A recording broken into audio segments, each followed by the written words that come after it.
All right, welcome everybody that's joining the meeting in person and those of you joining online for this rescheduled meeting. We were originally scheduled for January the 16th. Due to inclement weather, we rescheduled for tonight. So thank you for working with us. We also have snow coming again tonight. So I'm not sure when that's supposed to start, but we'll ask everybody to please be safe as they travel. All right, the meeting will now come to order. Ms. Almond, will you please call the roll? Mr. Conley, Here. Mr. Emig, Here. Mr. Hogan, Here. Mr. Kindig, Here. Mr. McKinney,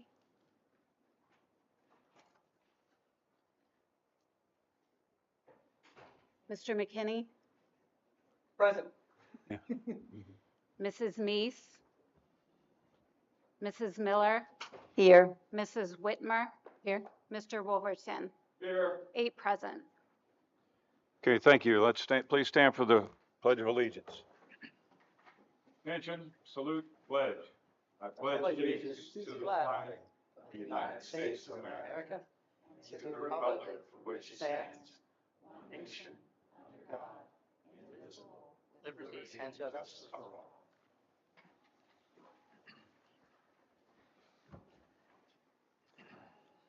All right, thank you. We have first item of business will be recognizing the student board representatives for their representatives report. Brooklyn Orr, senior representative, and Luke Mabius. Can I pronounce your name correct? Mr. Mabius will be the junior representative. Take the podium. Thank you.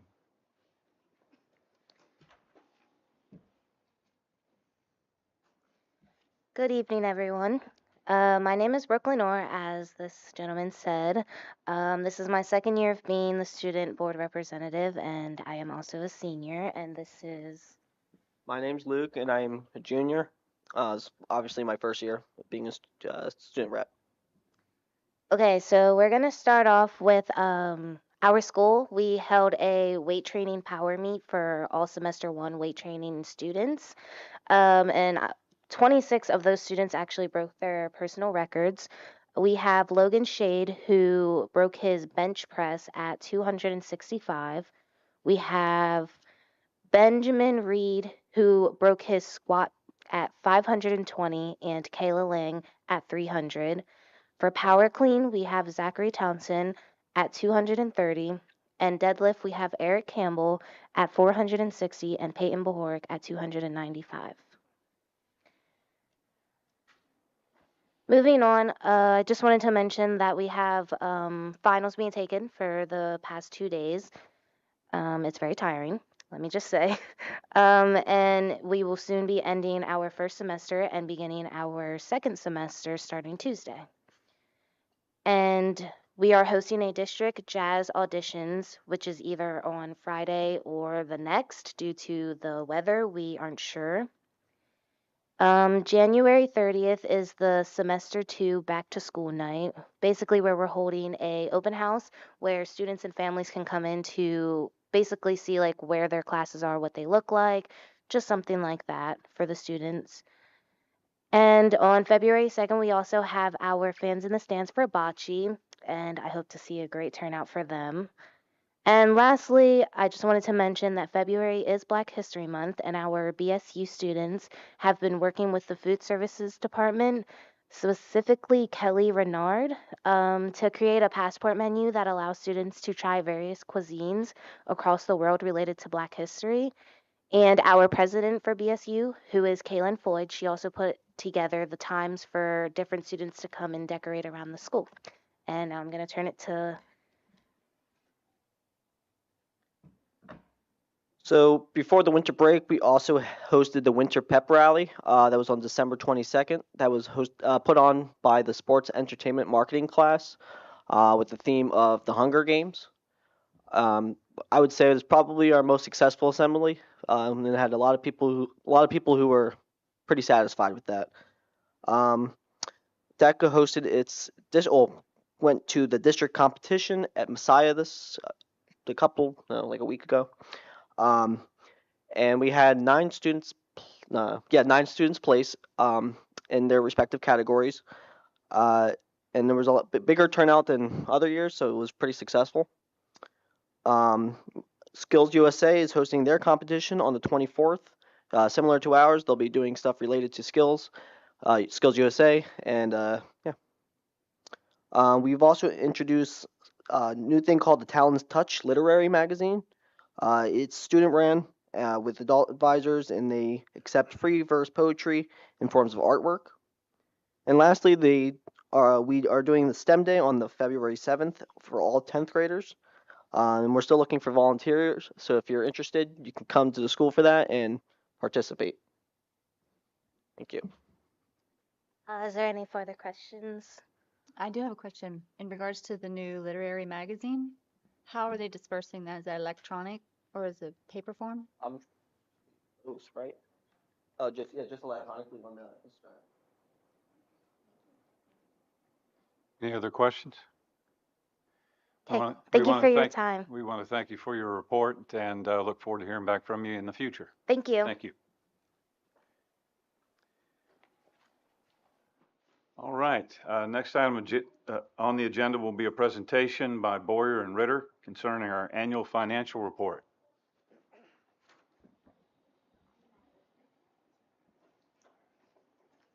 Good evening. My name is Snight. Brenda, do you want the clicker for the Clicker? presentation? Oh, sure.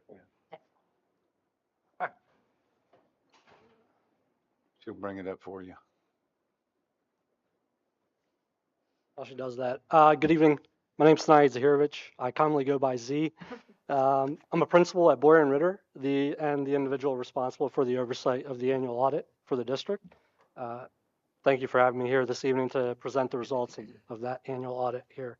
So before I dive into those results, just kind of want to lay a little bit of a foundation, do a little bit of an introduction of the audit, go over the why, what, and how. Starting here with the why. One of the first questions I get sometimes is, why do we have to have an audit? 4 bullet points up there for you. First, the Pennsylvania Department of Education requires an annual audit be done of every district in the Commonwealth. About 500 or so local education agencies exist. So every one of them has to undergo this. Second, the federal government requires a compliance audit, also known as a single audit, anytime an entity spends more than $750,000 of federal money. This past year, the district spent about $6 million of federal funds. Additionally, then, there are continuing disclosure requirements within your bond agreements that require an annual audit be performed. And then you all, the board of directors, I think have a vested interest in the financial operations of the district as you govern the organization throughout the year. So moving on there, kind of next slide covering what does the audit cover. Basically, it is what you see up there, the various funds of the district that are listed on the slide. So these funds and the financial statements associated with them report your daily activity, your day-to-day transactions, very similar to the reporting that you receive on a monthly basis. And then the second aspect of the financial report is the government-wide financial statements. So these government-wide financial statements include the long-term assets and liabilities of the district, your capital assets, buildings, equipment, so forth, as well as liabilities like your bonds, pension, OPEB, and some various other liabilities that exist. So last kind of foundational slide for you here, the how. We, as the auditors, look at the audit as a 3-step process. We plan, execute, and report. So first 2 phases, the planning and the execution, are focused on controls, risks, and of course the numbers, what's reported in the financial statements. Our team performs various required procedures to make sure that what is reported in the financial statements is accurate. So we take all that information, pull it all together in that third and final phase, and provide the report that's been given to you all. So here we are, kind of start discussing the results of the audit.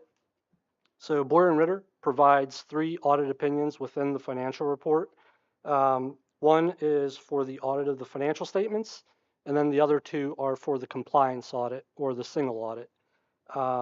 The first report begins on page 1, right after the table of contents, and it begins with the opinions paragraph. And that paragraph notes basically that the district has received an unmodified opinion on the financial statements, noting that they are reported in accordance with the generally accepted accounting principles in all material respects. So really, what does that mean? It's the best possible result you can have, what you would expect to receive, and what the district has received in years past as well. After that is the basis for opinion paragraph. And here we just note that we conducted our audit in accordance with the appropriate standards, that were independent of the district, and that we've met our ethical responsibilities in performing the audit. Page 2 then of that report, we identify that management is the one responsible for the preparation of the financial statements and also is responsible for the internal controls over the financial transactions. After that, we note that we as the auditors, we're here to provide reasonable assurance that the financial statements are free from material misstatement, and obviously to issue our opinion. I will note here that reasonable assurance is a high level of assurance, but it's not absolute.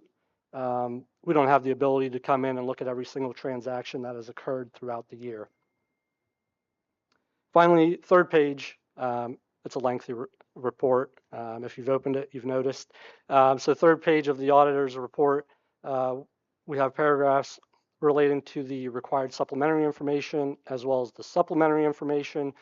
Details of what's included in both of those sections are listed in the table of contents. And then the last paragraph of this report is the other report in accordance with the government auditing standards, which really references the second of the 3 audit reports that we issue. So moving on to that. That second report is related to the compliance audit that I mentioned. It is found in the back of the report, page 86. So first page of this one states that we provide, again, a clean opinion, as we did not identify any material weaknesses or significant deficiencies in internal control over financial reporting. We then note on the second page that we did identify and disclose one instance of non-compliance. So if you've had a chance to look at the report, on page 92 is kind of the detailed explanation of what that entails. Kind of a summary for you of that. So basically, per federal and state regulations, the district is required to obtain quotes or bids for purchases of goods or services over particular thresholds, dollar thresholds. So through our testing, we selected one item. We selected many items, but one of the items that we selected for testing was for a purchase of online learning products, and that was made kind of without going through that formal bidding process at that time. So we noted that this purchase was made during a time when there was a significant amount of turnover at the district. Positions that would have been responsible for looking at those purchases, as well as the vendor that was utilized was one that the district was familiar with and had purchased similar products from in the past. So really, and ultimately, it was determined that the district has the appropriate procedures and policies in place, and this was just kind of a one-off situation that occurred. And really not an indication of any significant control issues or other issues. I can confidently say that the systems and controls in place here that Miranda oversees are really among some of the best that I've seen with the various school districts and other organizations that I work with. It's a very large organization, a lot of transactions. One thing falls through the cracks at times. That's basically it. One more report here. So last one. This one is specific to the major federal program. So I've mentioned federal money a few times here. that we selected for testing as part of the compliance audit. And this year we selected the education stabilization funds, COVID monies, which accounted for about $2.8 million of the $6 million of federal funds that were spent this past year. So again here, as you can see on the slide, unmodified opinion, kind of the best result that you can expect to receive. We note here that our opinion is based on 3 sets of auditing standards. We have the generally accepted auditing standards, the government auditing standards, and then the third layer with this major program is uniform guidance that we have to follow. Again, management responsibilities, they're the ones responsible for making sure that that the district is in compliance with the program requirements. We, of course, have to audit said compliance. The other matters paragraph, again, describes that finding that I just discussed in the previous report. Same finding, just has to be reported in both. And then the report on controls over compliance, where again, we note there were no deficiencies in controls. Okay, so next slide here kind of just goes through kind of the table of contents, if you will. The report's about 100 pages. I just talked about the parts that we as the audit firm are responsible for. The rest, management kind of puts together or provides us the information to put into the package that is provided to you all. You can see, that's roughly 90 some pages, a big chunk of the statements. I think of most importance or relevance to you all, if you don't have the time to look at 100 pages worth of financial reporting, the management discussion analysis, pages 4 through 24, great area to spend your time within the report. It certainly provides good comparison numbers, current year versus prior year, as well as explanations of what transpired throughout the year. So certainly focus on that. Again, kudos to Miranda for really expanding this section, adding a lot of valuable information to it. So spend your time there. Next section, I would say, if you want to get more of an understanding of some of the numbers that are on the front statements, it's in the footnotes, pages 35 through 74. I've highlighted some of the kind of footnotes to focus on, some of the most significant within the statements. I did skip over page 31, and then associated with that, pages 80 through 85. That's your budget to actual for the year. I think you're all well aware how important budget to actual reporting is, how important the budget is. So you can find that information on those pages. And then the last section there that I have noted is the single audit, which I already covered the reports related to the single audit, but also included there is the schedule of expenditures of federal awards, the CFA. So that basically lays out all the federal money that district received and spent throughout the year. Skipped over some of the other sections because I got a couple of slides of numbers for you.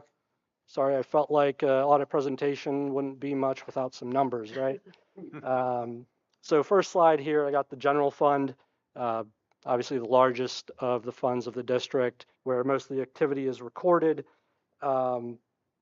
Briefly, revenues, expenses trending upwards, nothing uncommon there.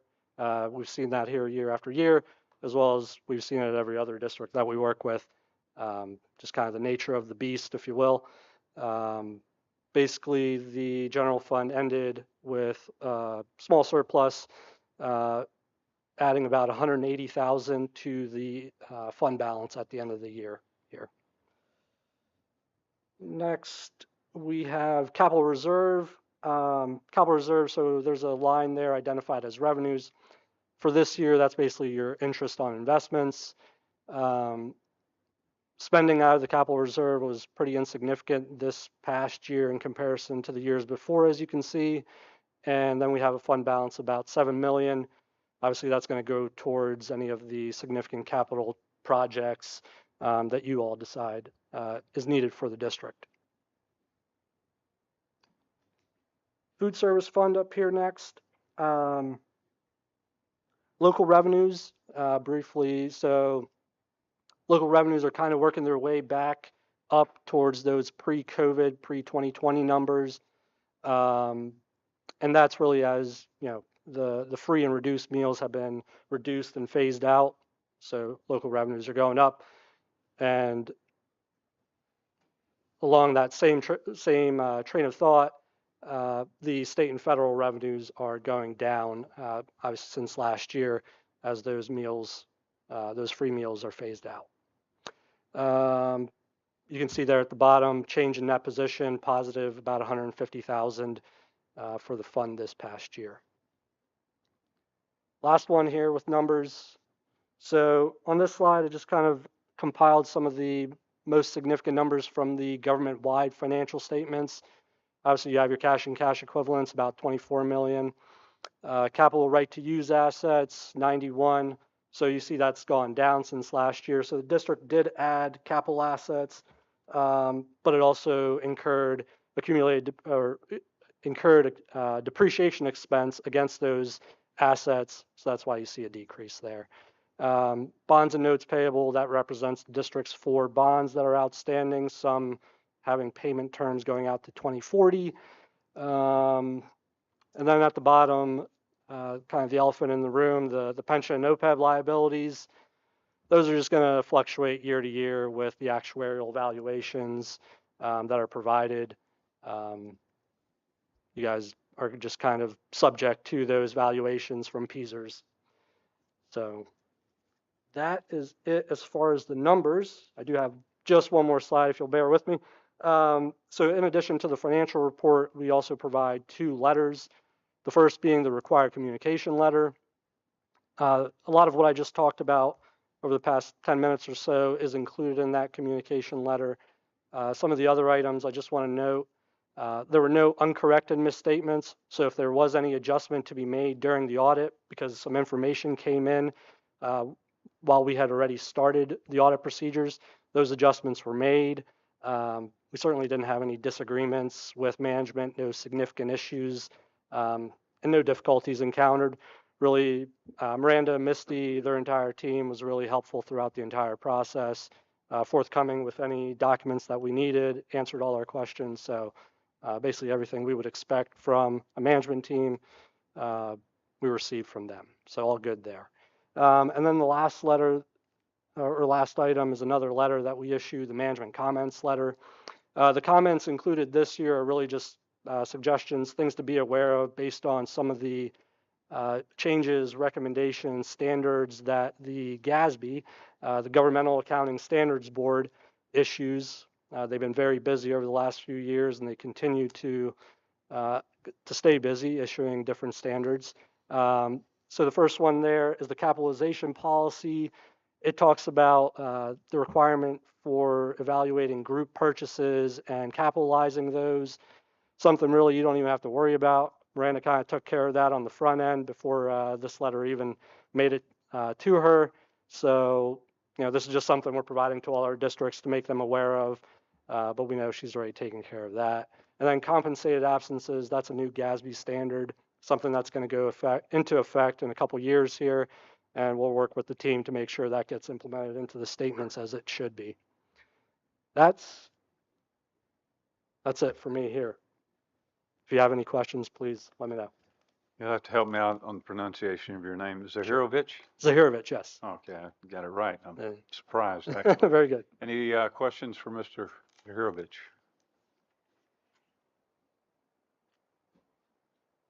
None? Thank you very much. Sure. Appreciate it. Thank you all.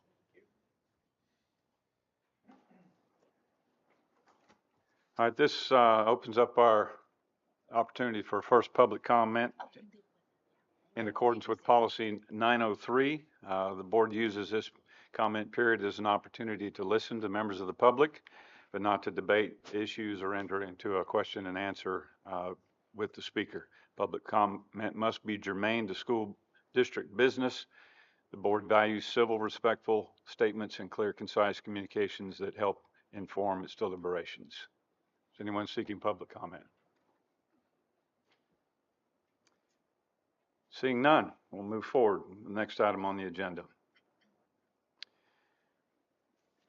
Next item is an announcement of executive sessions. We had an executive session on January the 9th to discuss a confidential student matter. We also had another executive session tonight prior to this business meeting to be briefed on two confidential student matters.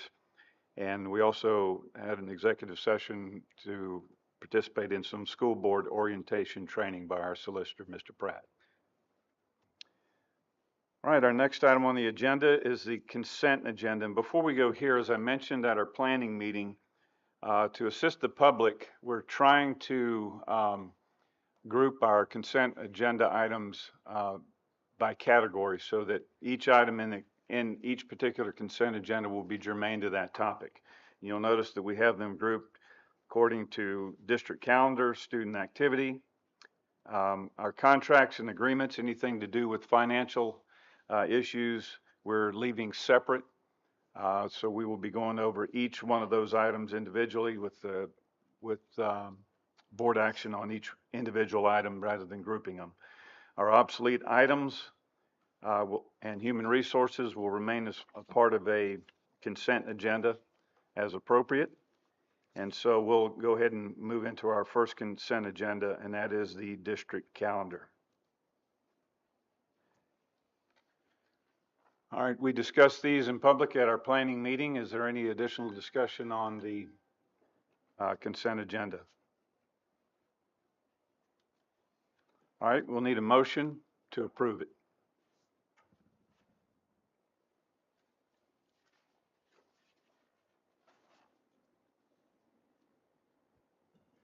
I can make a motion to approve the district calendar for the 2024-2025 school year Okay. and the 2025-26 school year. Oh, for the consent, so just to Yes. help you out there, make a motion to approve the consent agenda for the Consent district agenda for calendar. the district calendars, yes. Right. Okay, it's Director Miller makes the motion. Is there a second?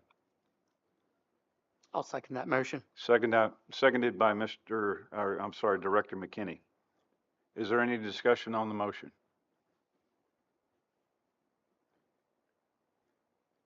Hearing none, Ms. Allman, would you please call the roll? It'll be online voting. Online voting, okay.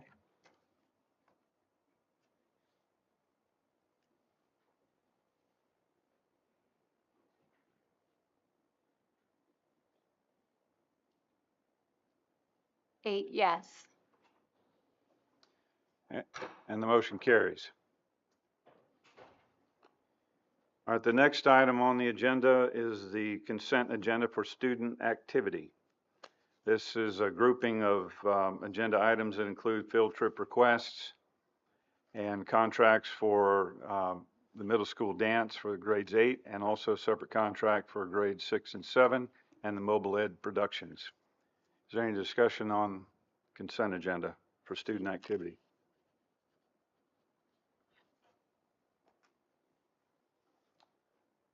Hearing none, need a motion to approve the consent agenda for student activity.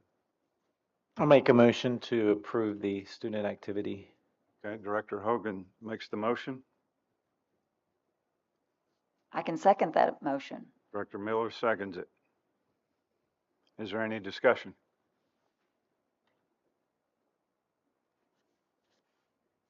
All right, hearing none, let's move to the vote.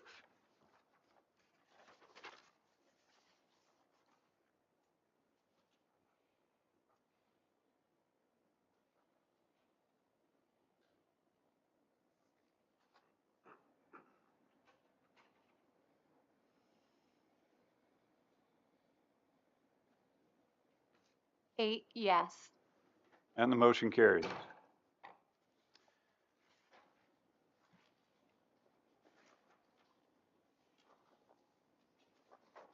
Next item on the agenda will be contracts. This is not a consent agenda. We will take each one of these individually.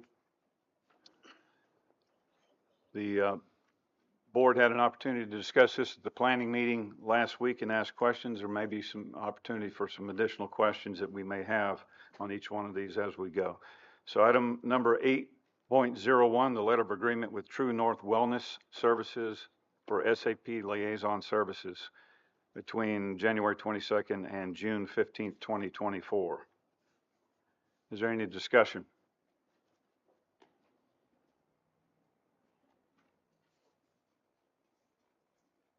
All right, I asked a question online or via email. I wanted to just, make the public aware of that. The total cost of this is enumerated per day for the cost, but the total cost for the entire contract between now and the end of the year was $37,000. Okay.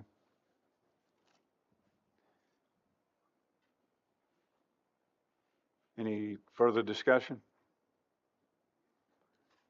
All right, we need a motion to approve agenda item 8.01.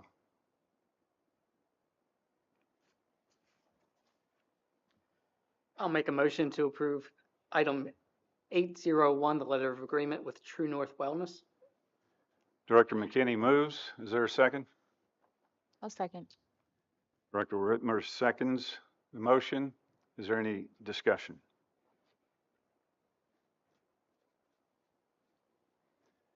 Hearing none, we'll go to a vote.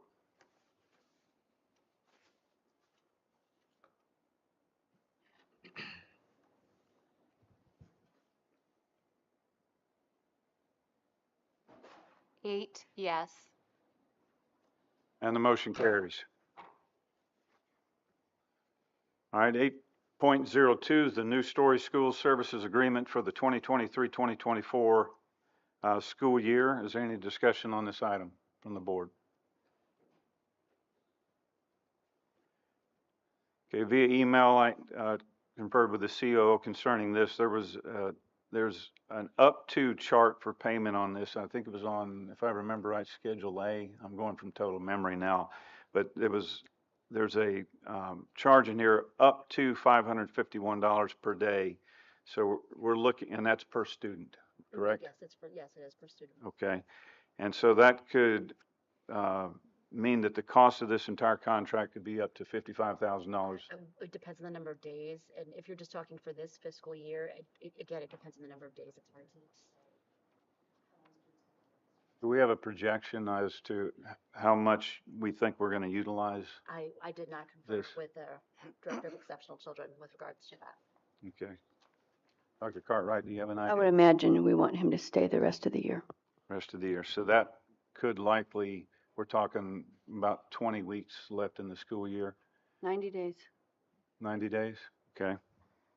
And so it is likely that we could incur $55,000 expenses for this. Okay, is any discussion concerning that information? To refresh my memory, did that include tuition and transportation? No, Or is that up to the parents? It's just tuition. Okay. And we are required to transport. Okay, Yeah, it's just tuition, and any other services that are needed by the student. okay, thank you. Okay. All right, we'll need a motion to approve this.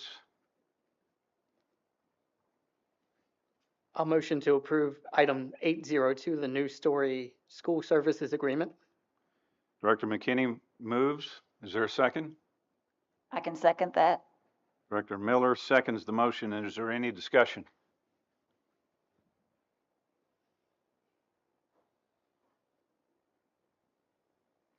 All right. Ms. Almond?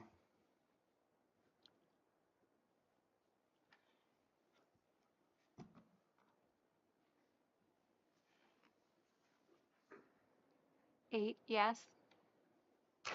And the motion carries. Next item is agenda item 8.03, the RWAN. Am I pronouncing that? Is that what you guys in the business call that, RWAN? Ask Dustin. Or RWAN? It's Dustin's. Okay. Yes, It Dustin's is correct. RWAN? It's our RWAN, internet. okay. So this is the RWAN Regional Wide Area Network Contract. Is there any discussion or questions? All right, so as I was looking at some numbers on this, this is a contract that takes us all the way through 2029, is that correct? Yes. Okay. Mr. Boyd, could you please come out and take the podium and answer some questions on this? Okay. Yeah, it is a 5-year contract. So this is a 5-year contract. If we get into the contract, is it revocable? Can we exit the No. contract? So No, you have to pay the remaining balance. Okay. So we would owe that. So I'm looking at, and this is for those who may not have tuned in last week at the planning meeting, this is a cost to the LIU, which is the Lincoln Intermediate Unit number 12. They are, I don't know how to phrase it, but they're selling a product to the school district, offering a product to the school district that they receive from Comcast, but they're offering it to the school district at a price that's lower than what we could get from Comcast. Yes, yeah, it's competitively bid through most of the districts in the IU footprint. And as part of that competitive bid, it's substantially lower than what we could go out and buy the services ourselves for. Right. And so there's a cost, I think it's $1,100 or $1,800 per month. for Yeah, I high think it's like school. $1,400 total is what the contract's for. Those are the per building costs, but we only pay 20% of that total cost as part of our E-rate agreement through the federal government and through the IU. So when you add up the high school, I guess the middle school, and it had Live and Weigelstown in here, but I didn't see the, Yeah, the other ones we have are working on private fiber between the buildings. okay. So they would be able to share this in between the buildings, the same service or different? So everything comes into the middle school for internet wise, and then the other buildings connect back to the middle school as well. So everything is shared through the network infrastructure that's being proposed here tonight. Okay. So when it says in the contract that it could cost up to $5,300 per month when you add the individual, depends on the bandwidth we get, whether it's 1, 2, or 3. Yeah, 3 gigs, and then So are we looking for the top level, the 3 gig? we're looking for service? 3 gigs and 2 gigs at the middle school for the for Weigelstown and Libe to come back into the middle school. And we need the 3 gig service because it's network, so we'll have multiple users at the same time. Yeah, the entire district uses that same internet connection. And pulling from this will be all the iPads that we use, all the Everything that we have in the district. all the administrative stuff, all the smart boards. Is that what we call them? Smart boards? Yeah, any guests that we have come in to use the network throughout the day, Right. students, staff, smart boards, laptops, iPads. So everything will be using that network connection. So we will only pay 20% of the $5,300. Yes, which is I think contract cost. 94. Yeah, $1,494, and then it's I think around $18,000, 17,000 and some change per year. So that funding that comes in to pay the rest of that, the other 80%. So the IU takes care of all that paperwork, and we just get billed our percentage, and they take care of the billing, so they get the 80% of the money goes to the IU to pay for the services. Well, it pays basically to Comcast, but Okay. is how the whole process works. I guess, folks who've been around longer would know all this, so I'm asking. No, if I don't know. it's fine. Yeah, and the E-rate's a very nice, percentage that we get off. We were 60%, now we are 80% due to our student population and. $1,400 per month for the whole school district is a bargain. Yes, yeah, that we're only paying that amount. All right. Thank you. Is there any questions? Yeah, Dustin, do you know if this was made contingent upon approval of E-rate funding? Like if we So were we not are approved? We are approved for 80% E-rate funding this school year. That can change year to year based upon the student lunch count numbers. Yeah. However, I mean, we were 80% last year. We were 60% the year before that. So I can see that, our trend staying around the 80% number for the next, It should. 5 to 6 years, the way the economy's been and the way the outlook on. I'm sorry, I missed part of that. What was the 80% figure you're talking about? How much we use of the band? No, so that's the total number of dollars that we get Okay. back from E-rate, and that's all calculated through the student, the free and reduced lunch status. Yeah, I'm sorry. For the benefit of the board and the public listening, I can give you a quick E-rate overview because I did it for 20 years with the Okay. library system. Go ahead. There's a little charge on your telephone bill. It's called the Universal Services Charge. It's usually $1, $1.25, unless it's gone up recently. That all gets thrown in a big pot for schools and public libraries. and that will fund their internet access and also networking equipment where they can set up wireless networks and Wi-Fi and such. So we can apply for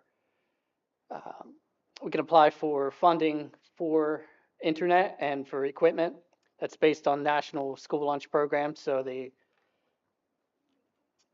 more rural, well, it's based on basically your poverty level. So the more students you have on the national school lunch program, the higher percentage, higher discount you'll get. So we have 80%, which is very good. 90% is the maximum. So that's where that funding comes from. So we would only be paying 20%. If you had a 90% discount, you only pay 10%. And that can be paid either, you can either get that reimbursed, or you can pay the entire bill and get it reimbursed, or you can just get the service provider to knock it off right at the beginning, which sounds like what the LIU's doing. Yeah, they do all the Which is the billing. preferable way. Yeah, they do all the billing back through, and we just pay that discounted amount. And we did that with the wireless access points and the switches last year. We used the E-rate money to purchase that. So Yeah, without this program, most schools would not be able to afford fiber or networking equipment. So it's one of the better government programs, I think. And yes, it's all funded by just a little charge on everybody's phone bill. Right. and it saves us a lot of money when you're buying, Yeah. $200,000-$300,000 worth of switch equipment for, pennies on the dollar, essentially. What's the percentage of bandwidth that we typically use? On an average day, we're right around a gig. However, most of the time when we're pushing out updates or heavy use, we can only go to a gig at this point. So it does limit what we can do as far as, communications inside the district. Some of the buildings, do take a hit because the things are slower with the amount of bandwidth that we do use. So I don't have the contract open in front of me. I just recorded some notes. How much of a price break is it for us to go down to 2 gig or 1 gig? It's not a whole lot of price difference there. I don't have the contract right in front of me either. It's back in the room there. I can go grab it if you want. When you're getting it this cheap, it just... Yeah, it's like $200 or $300 per gig. It's not a whole lot of savings. Yeah, when it's an 80% discount, get the best you can. Yeah, it's not a whole lot of difference between going from one to the next. And so when we push out updates or students are downloading apps, because we're trying to stay up to date with security requirements, it does take up most of that bandwidth or limits us what we can do on a daily basis because the bandwidth is full. Right, okay. Any other questions for Mr. Boyd? Okay, thank you, Mr. Boyd. Okay. All right, we need a motion to approve this agenda item, 8.03, the RWAN contract. I'll make a motion to approve item 803, the regional wide area network contract with the LIU. Director McKinney moves. Is there a second? I second it. Director Hogan seconds. The motion, is there any further discussion? All right, Ms. Allman, please open the voting.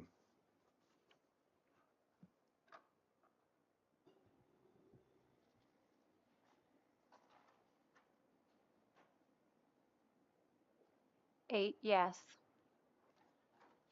And the motion carries. The next agenda item is 8.04, the Memorandum of Understanding with E&B Transportation for additional van for special needs students. And we're looking at $213 per day for the remainder of the school year, is roughly about $20,000. Is that correct? Okay. And is there any discussion on this item? And is that per student?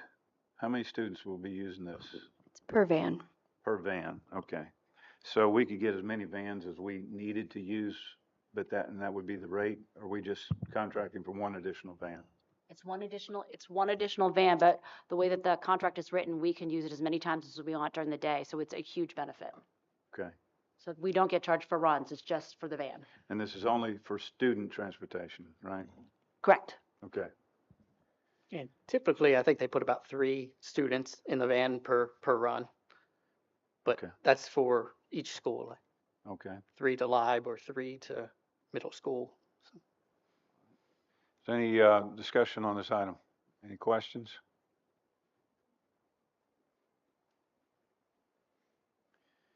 All right, item 8.04, we would need a motion to approve it. So move. Director Emig moves. Is there a second? I'll second. Director Miller seconds it. Is there any discussion? Hearing none, Ms. Solomon, you please open the voting.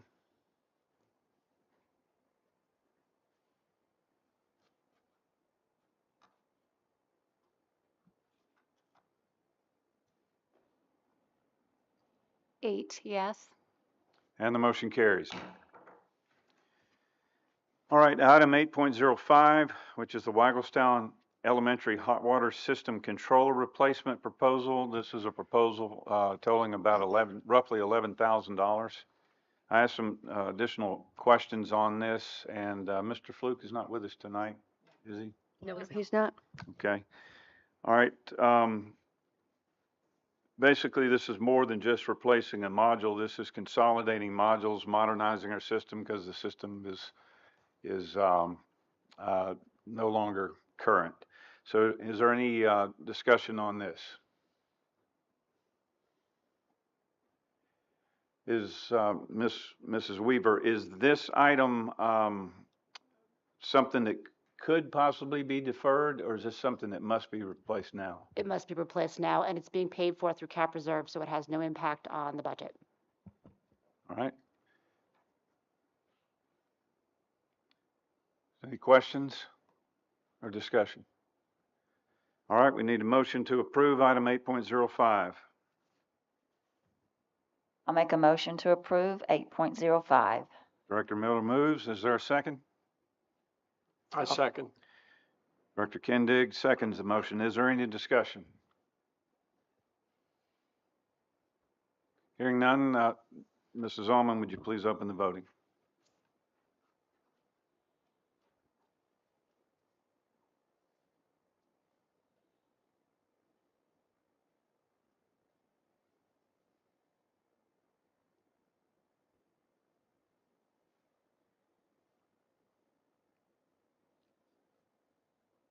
Eight, yes. And the motion carries. All right, section number 9 is a consent agenda for obsolete items. There are 2 obsolete listing items contained in that consent agenda. One is an obsolete listing for North Salem Elementary and another one for the technology listing. Is there any discussion on this consent agenda? All right, we need a motion to approve the consent agenda for obsolete. I'll motion to approve consent. Director Whitmer moves. I'll second. Director McKinney seconds it. Is there any discussion? Hearing none, Mrs. Allman, would you please open the voting?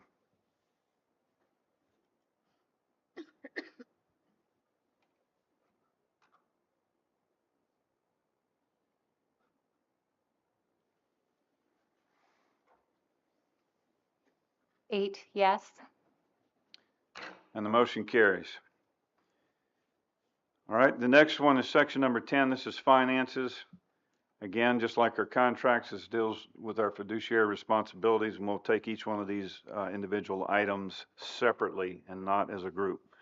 First item is agenda item 10.01, the annual financial report for year ending June 30th, 2023. Is there any discussion?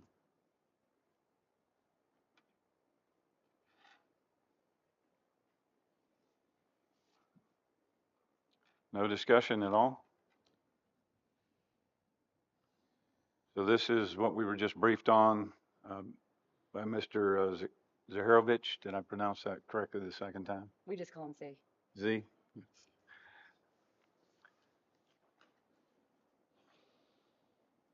Has everyone had an opportunity to review this in detail?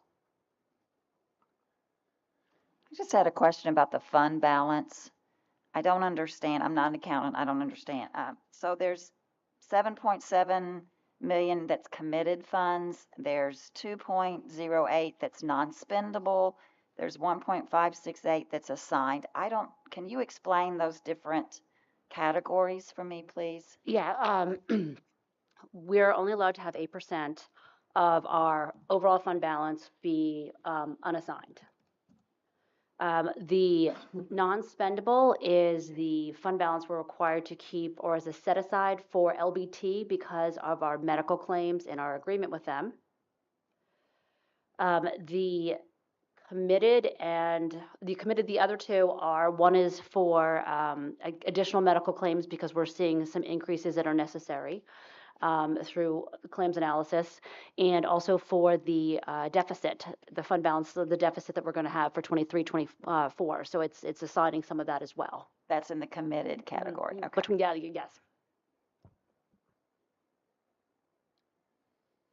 So the total of the fund balance is 17 million. That's right correct. now. And that's considered a pretty healthy fund balance. It's considered very healthy. Right. But Any other questions? Okay, I'm sorry. But of that 17 million, there's only a part of it that is available. That is correct. Okay, thank you.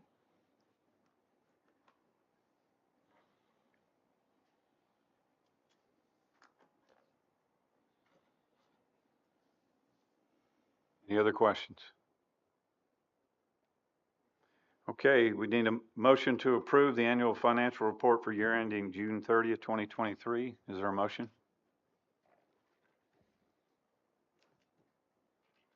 I'll make a motion to approve item 10.01, the annual financial report. Director McKinney moves. Is there a second? I'll second. Director Kendig seconds the motion. Is there any discussion?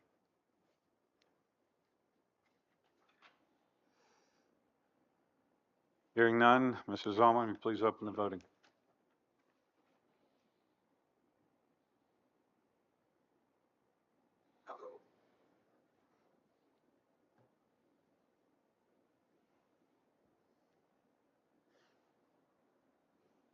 Eight, yes. The motion carries. Item number 10.02 is the IDEA-B pass-through funding or fund allocation agreement for 2023-2024. Is there any discussion or questions on this agenda item? I have a question. Is this money received from the state that goes directly to the LIU? Is that how this money flows? It's federal money, and it's passed through the LIU and then to us. Okay, and that's in the total of roughly $798,000? Yes, whatever's in the contract. Okay. That's the number. So this is revenue income for us. That is correct. Okay. So what happens if we don't approve this agreement? What happens to us? We lose all the money? Yes, you do. Okay. That makes it pretty simple. All right. All right. Any other questions or comments before we seek a motion? All right, we'll need a motion to approve item 10.02. I make a motion to approve 10.02. Director Miller moves. Is there a second? Second. Director McKinney seconds the motion. Is there any discussion?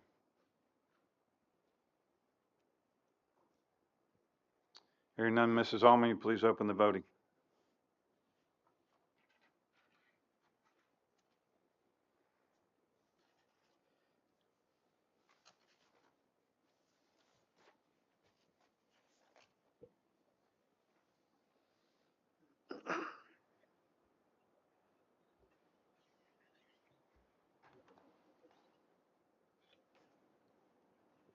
Mr. Conley, did you vote? Oh, I thought I did, but I apparently did not. Thank you. 8, yes. And the motion carries. All right. Next item on the agenda is item 10.03, the Treasurer's Report. Is there any discussion or questions concerning the Treasurer's Report? I do have some questions and some Director McKinney, you're clarification to recognized. seek. Go ahead. All right.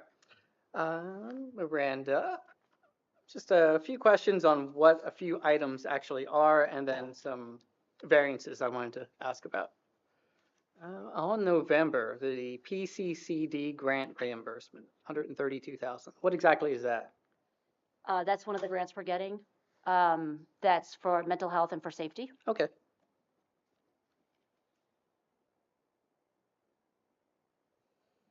And in the same section on December, PSERS reimbursement, that's money coming back to us. So what is that exactly for? Reimbursement for retirement. Okay. So I have a question, a follow-on question concerning that. So is this people that were going to retire, didn't retire, so we got reimbursed, or do we overpay? How did? No, it's the PSERS, it's the amount of money that we pay into PSERS for pensions. We get reimbursed a percentage of that. And so they reimburse us after we submit all the information that's necessary for them to calculate it. So what is that percentage? There's two sections. There is one section of employees because they have been here they've been here for longer.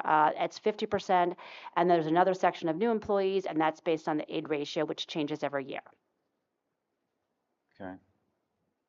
So that varies between what range on that? The aid ratio? Yeah. It all depends. It could be anywhere. It's above 50, so it's anywhere between 50 and it could be up to 54. So roughly half again. Okay. Yes. So that's all the money that we pay in the PSERS for the retirement pensions for the school employees, and we're getting 50% of that back every year, or just once? We get it quarterly. Okay.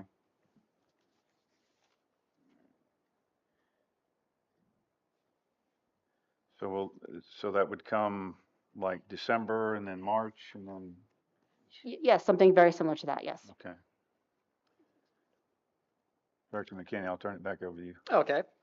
Noticing some variances in the tuition revenue. It was 148,000 in November and went down to 3,400 in December. What's that variance? 90-day billing for Washington Township. Okay. Which was in November. That's correct. So that's when Washington Township's tuition reimbursement terminated, so we won't. It terminates at the end of this fiscal year. Okay. So this item, by and large, with numbers like this, we'll never see again? No, if you look back at the presentation I did last week, you'll see that was pointed out in the revenue section. Okay.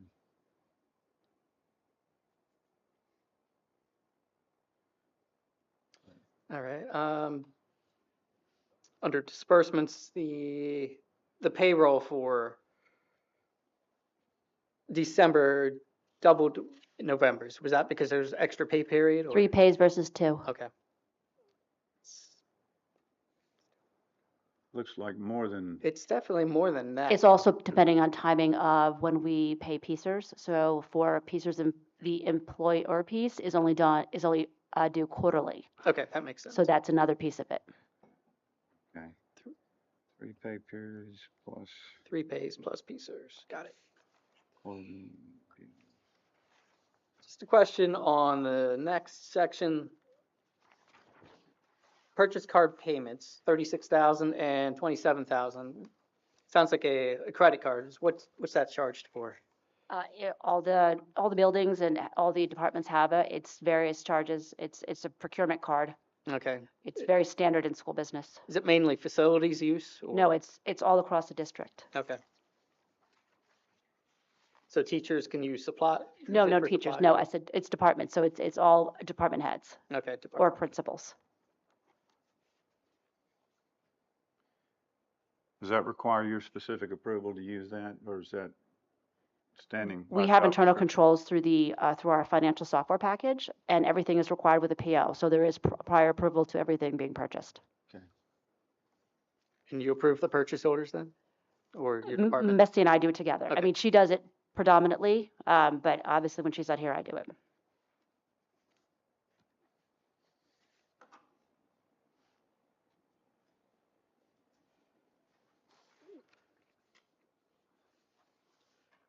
December, the National School Lunch Program subsidy looked like it was half of what it was in November. Just less feeding days. Okay. And also we did receive in November supply chain assistance So that also increased the amount, and that was approximately $80,000. Okay. Is that a 1 month like reimbursement? What? The supply chain. It's, supplies are still doing it because it's COVID related. We thought they were going to stop it last year. It's typically once a year, possibly twice a year. I don't foresee seeing any more of it just because we're at the tail end at this point. November was our once. Yes. Mm-hmm.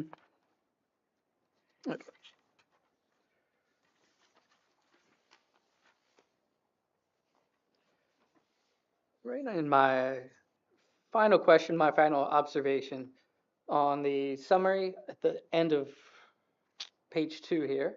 Members first has a percentage on their 0.15. Is that the interest rate? That is correct. Okay. Well, I noticed the balance did not change from November to December. So is the interest accrued monthly? Yes, it is accrued monthly, yes. Okay, why didn't the balance change then? I'd have to look into that. I don't know off the top of my head. Okay, might have been an oversight. Mm-hmm. Okay. I believe that is all my questions on the treasurer's reports. Appreciate the clarification. So maybe in the future, I'll try to get them prepared ahead of time and send them to you instead of I would really instead of at appreciate, the meeting. I would appreciate that. Any type of, yes. Yeah, David just asked me to take a look at it this afternoon. So Yeah, I would in the definitely. future, Absolutely. I'll get that to you ahead of time if I Thank can. you. I'd really appreciate that. Yep. I appreciate you looking at it, Director McKinney. It's educational for me. I don't know about the rest of the school board members. I'm getting nods that it is. Some no nods because they've been around for a long time, but this is new for us. So, all right. We'll need a motion to approve the treasurer's report. I make a motion to approve 10.03 treasurer's report. All right. It is moved by Mr. Director McKinney. Is there a second? Second it. Director Wolverton seconds the motion. Is there any discussion?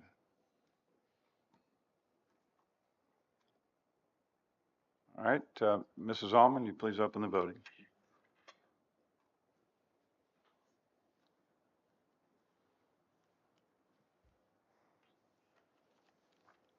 Eight, yes. And the motion carries. All right, agenda item 10.04, bills paid. This is a rather lengthy report. I appreciate our CFO sharing that with us. Is there any discussion? Any questions? Yeah, I looked this one over too. I have just a few items. I'll try to keep them simple though. November, we paid some building automation, 19,000. Is that a month? It was to Automated Logic. Is that a monthly or an annual contract? I have to be honest, we have thousands of vendors and thousands of Okay. codes. So without being able to do research, I can't speak Sure. to it. Some of the miscellaneous vendors, I'll just email you on there. I have a few questions you probably could answer off the top of your head. December E&B, there was a lot of payments for significant amount of money. Is that an annual contract or what time frame does that cover? Again, I'd have to check because it could cover 2 months, it could cover 1 month. It depends on when they sent the bills, when the cutoff was. So there's Okay. a lot of specification that goes into that. Okay. I think the best option would be to just prepare these and then email them over to you. I'll see if there's any other I agree. that stand out to me here. The one I would like to discuss here, Northern Regional Police. There's a footnote here that says the estimated cost will go up approximately $13,300 in December due to NYCRP fiscal year changes. So is that a new contract? Do we have an annual contract or is it? I would say yes, but again, I'd have to look into it. Okay. If it's more than a year, I would assume it's a year, but I'd have to confirm with Brad. Okay. Yeah, I was also wondering if that was the cost increase per officer or the total. But Typically, when I was at Dallastown, we were billed by York Regional, it was quarterly. So I would make the same assumption that it's quarterly. okay, a quarterly increase. Okay. I'll get that to you then and we'll talk about that over email then. Thank you. Okay, does anybody else have any questions? Thank you. Okay, hearing none, we need a motion to approve. Yes, I have a question. Oh, I'm I'd like sorry. that Director explained Wolverton. to me in more depth why that bill would go up that large. Okay. So you wanted, I want clarification on that. okay. what Um, exactly the reasoning is. So do you feel that we should table this motion or this agenda item to a future meeting when you get that answer, or how Yes. you would? Okay. Well, just to clarify, this Because I motion, was told that the contract went up from 266,000 last year to 272,000 this year. Now I'm hearing what, 13,000? 13,000 increase, it said. Okay, so just to be clear on this, before I accept your motion on this. This is just a bills paid report, so you're looking for so the report is good. The report is good. I want an answer as to why you're telling me that there's an extra 13,000 applied to this. Okay, so why don't we take that up at the end of the meeting? If you'll make a note of that, we'll come back to that particular issue. All right, and so that would deal with our contract with Northern Regional Police Department, right? That is correct. It's all paid according to the contract schedule, okay. All right, is there a motion to approve agenda item 10.04? Or do you have a question, Director? I have a discussion point. So this is pretty cool seeing all these expenses. I'm just like, there's a lot. So do you have software? I'm just a general question. Software, like they submit these receipts to you and you manually enter them into the software? How did they? We have a whole internal control process. I wouldn't call it, it's not quite that simplified. But I mean, we do have a number of people who are entering and using this information and putting it in the software. Yeah, it's pages and pages, so it's an impressive amount that's bills are being paid. We have 1,200 lines in the budget, so that's impressive too. So each one of these reports, so the public knows, these check registers for November is roughly 24, 25 pages. December is also 24, 25 pages worth of just transactions of money that's going out. I don't know how, to be honest with you, I'd like to get a briefing on the system just to have some sense of how you can reconcile that the money is being paid according to the contracts. We'd have to take that offline. It's just for my educational purposes only, and I think gets back to part of what you're asking is how do we know that the systems are working according to the contracts? All right, is there a motion to approve this agenda item? I make a motion to approve 10.04 bills paid. Okay, Director Hogan moves. Is there a second? I'll second. Director McKinney seconds the motion. Is there any further discussion? Hearing none, Mrs. Allman, you please open the voting.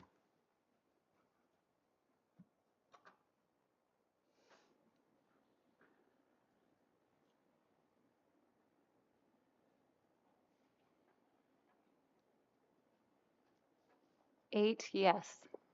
And the motion carries.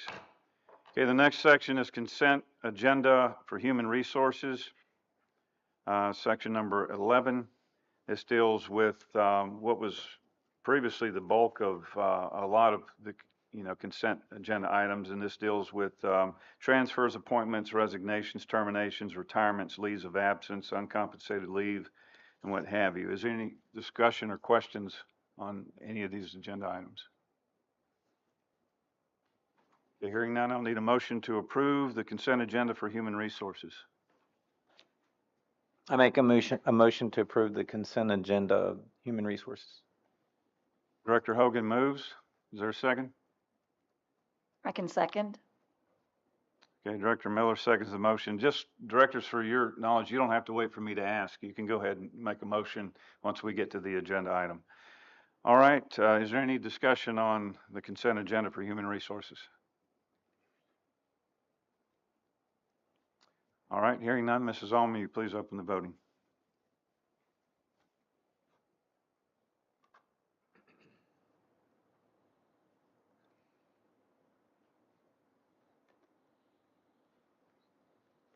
Eight, yes.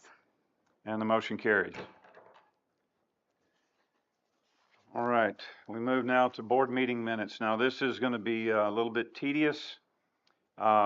We have 3 board meeting minutes that require approval tonight. November 21st meeting, which is prior to this existing board. That was the last meeting of the old board. We have the December 5th reorganization meeting. On that particular one, I asked for some edits to be made to that, and they were updated in a draft copy that's on the website. Then for the minutes of December 14th is a special board meeting. Those are also there. These are normally included as part of the consent agenda. They're given very little attention, but this is, the minutes of the board are the official record of the actions of the board. So I've asked Mrs. Almond to prepare to read these minutes prior to approval. It will be displayed on the board. She will read the minutes. Now, it is the right of the board members to make a motion to dispense with the reading of those particular minutes if you feel that that's not necessary, and take a majority vote for that motion to pass. So, Mrs. Almond, would you please read the minutes of the November 21st, 2023 board meeting? November 21st, 2023. Board members present: Dennis DeShow, Nathan Eifert, Terry Emig, Heidi Meese, Charles Rawhauser, Carmen Whitmer, David Wolverton. Members absent: Amy Britton. Student Board Representative Report: Luke Mabius. Presentations: high school student presentation, advanced courses for students.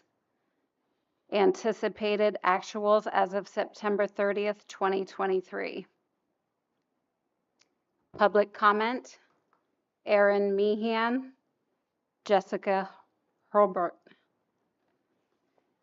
Announcement of executive sessions: none noted. Consent agenda: motion by Mr. Rawhauser, second by Dennis DeShow, to approve all items listed under consent agenda.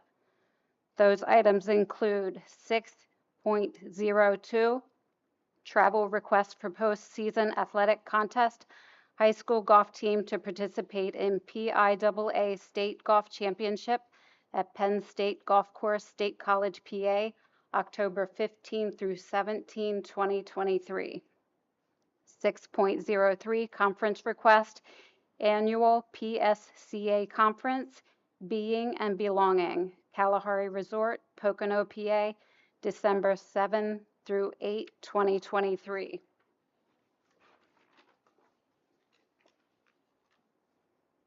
Item 6.04, Languagers Incorporated Client Service Agreement. 6.05, Memorandum of Understanding with Allegheny Intermediate Unit for TransPerfect Telephone Interpretation Services. 6.06, Curriculum. Art, grades 6 through 8. Facts, grades 6 through 8. Graphic Communications, grade 6. You don't have to read that whole list there. You can go to the next item. Okay. 6.07, resignation of board member Amy Britton. 6.08, obsolete CTE equipment. 6.09, obsolete technology listing. 6.10, obsolete books, Dover Elementary. 6.11, obsolete books, Weigelstown Elementary. 6.12, obsolete athletic equipment. 6.13, appointments. 6.14, transfers. 6.15, resignations, terminations. 6.16, retirements. 6.17, leaves of absence. 6.18, uncompensated leave requests. 6.19, policies. 6.20, Act 1 resolution. 6.21, bills paid. 6.22, treasurer's report.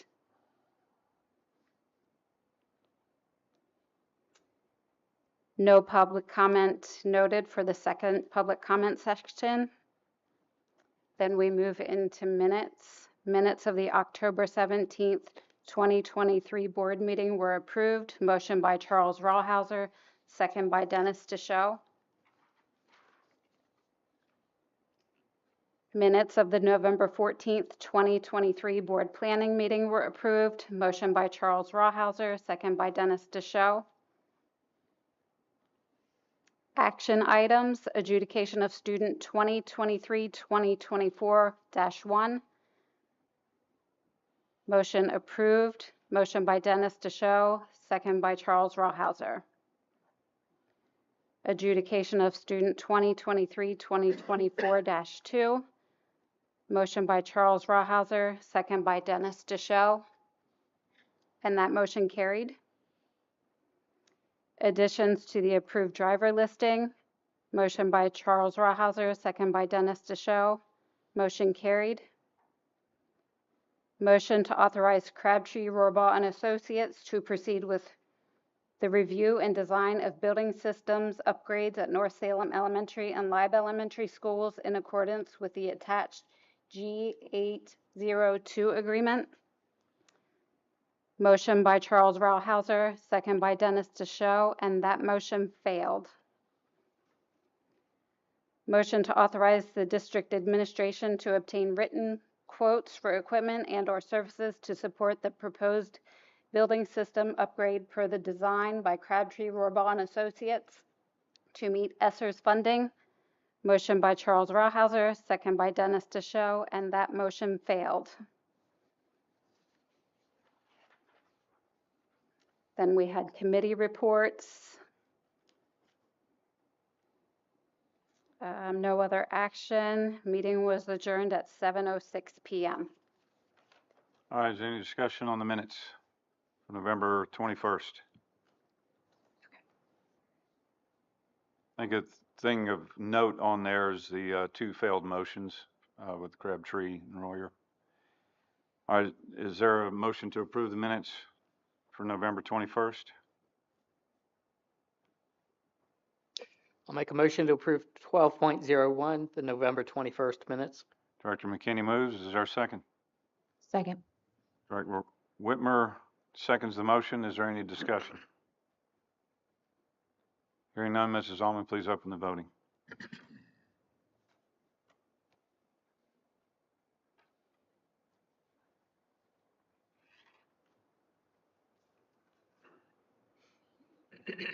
Eight yes. And the motion carries. Next are the minutes, item number 12.02, minutes of the December 5th, 2023 board reorganization meeting. Mrs. Allman.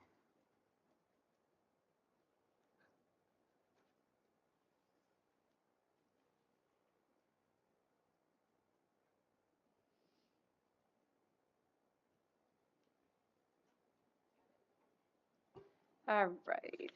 December 5th, 2023 board reorganization meeting. Called to order at 6:00 p.m. Members present: David Conley, Terry Emig, Alan Hogan, Craig Kindig, Rob McKinney, Heidi Meese, Karen Miller, Dave Wolverton. Public comment: Erin Meehan, Megan Schenberger. Board reorganization 3.01, election of temporary board president. Miranda Weaver announced Terry Emig as temporary board president.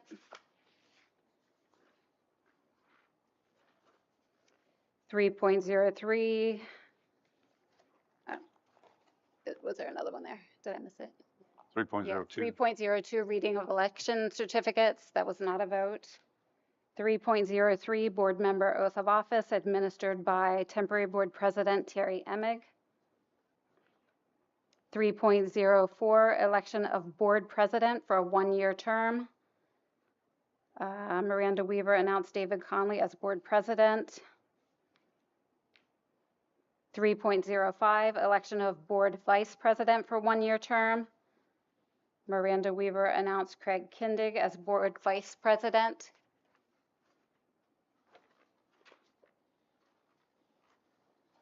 No action needed on board treasurer. 3.07, board meeting scheduled for 2024. Approval of the 2024 board meeting dates with a start time of 7 p.m. Board President's communication, no announcement of executive session held prior to the meeting. However, an executive session was held following the meeting. All right, thank you, Mrs. Almond. Is there any discussion or questions concerning this item? On item 3.07, the board meeting schedule, wasn't there an amendment to 7 o'clock? I don't see that noted. It does say it was, there was a resolution approval of the schedule with the revised start time. Okay. Did we do that in the planning meeting when we moved the time to 7 o'clock? We didn't have a planning meeting before the We reorganization did not. That was meeting. our first meeting. I seem to recall If I an remember amendment. right, you made the I did. That's why I suggestion. remember it. Yeah. Yeah. But it did not require a motion to amend because the motion was not yet on the floor. Okay. So Craig's motion was with the time of 7 o'clock then, Yes. according to the notes? Yeah, we Okay. made the change to that before the motion was made, so Okay. there was no requirement to do a secondary motion to amend. Okay. Any other questions? All right, we'll need a motion to approve the minutes of the December 5th reorganization meeting.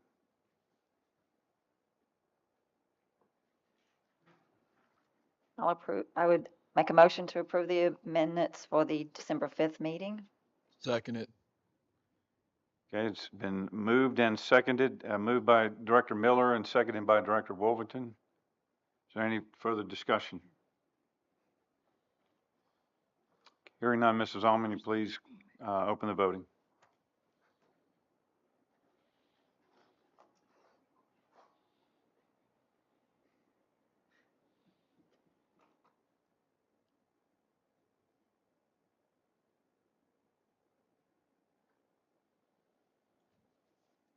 Eight yes. And the motion carries.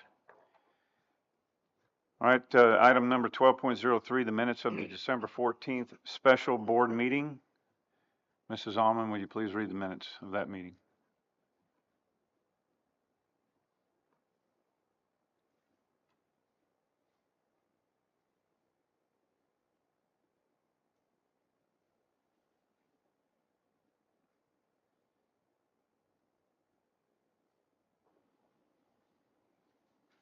All right, this one's easy. I can't get this one pulled up, but this one was real short.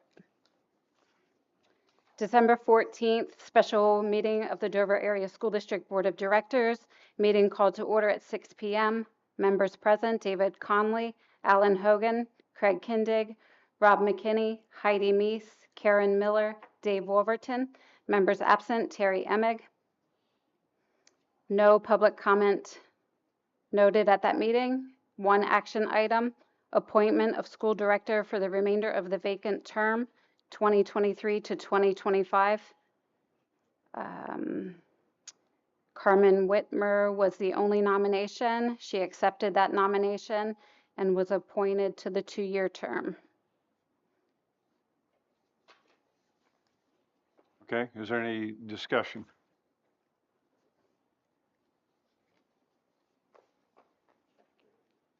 All right, is there a motion to approve this agenda item 12.03? Make a motion to approve 12.03 minutes of the December 14th meeting, special meeting. Director McKinney moves. Second. Director Whitmer seconds. Is there any discussion? Hearing none, Mrs. Almond, please open the voting. I think you were slightly ahead of me there on that. It popped up really fast. Mhm.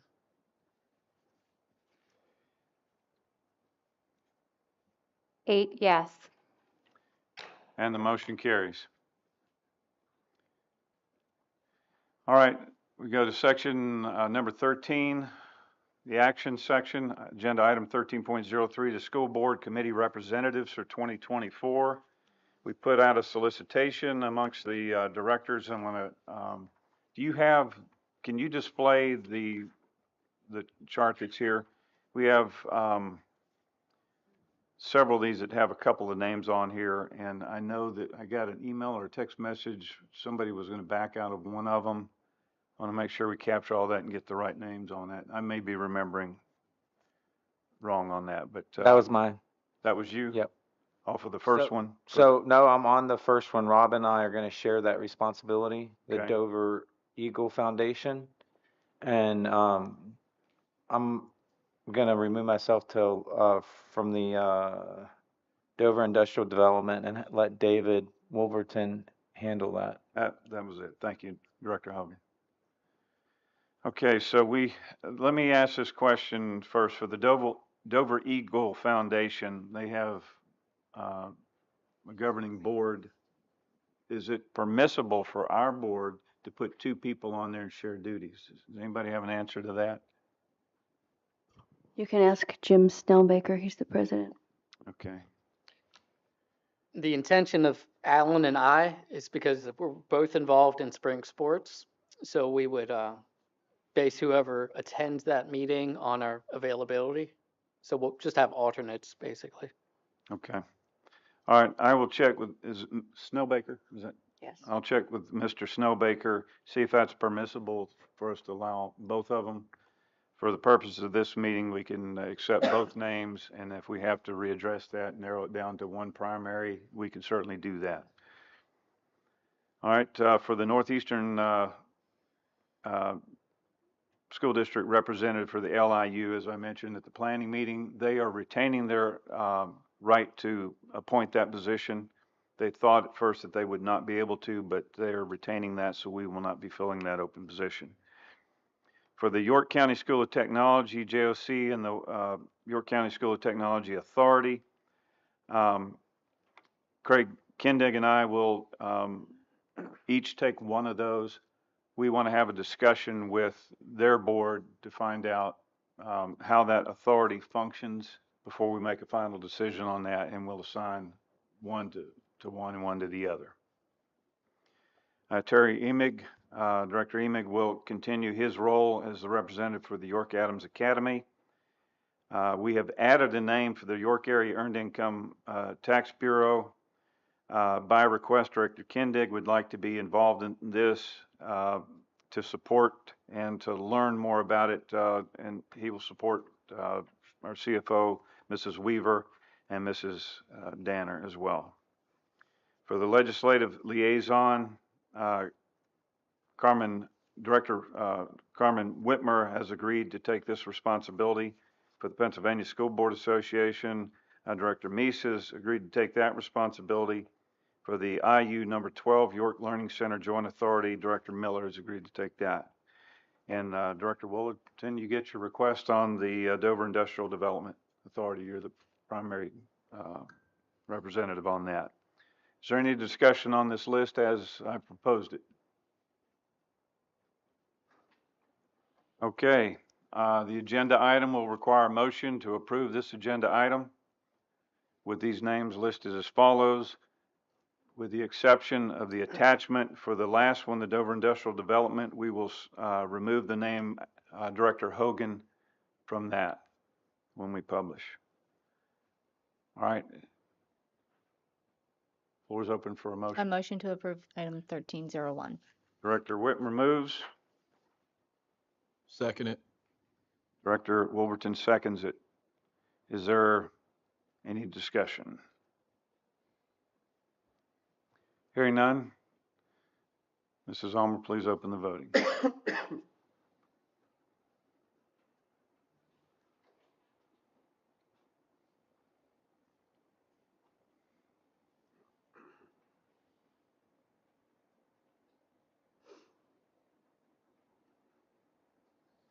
Eight, yes. Okay, and the motion carries. Agenda item 13.02, the Dover Area High School 2023-24 early graduates list. Is there any discussion? There was a question, I think, floated around when these students are able to leave the school. Can someone explain the process, how the early graduation works? Mrs. Facet can.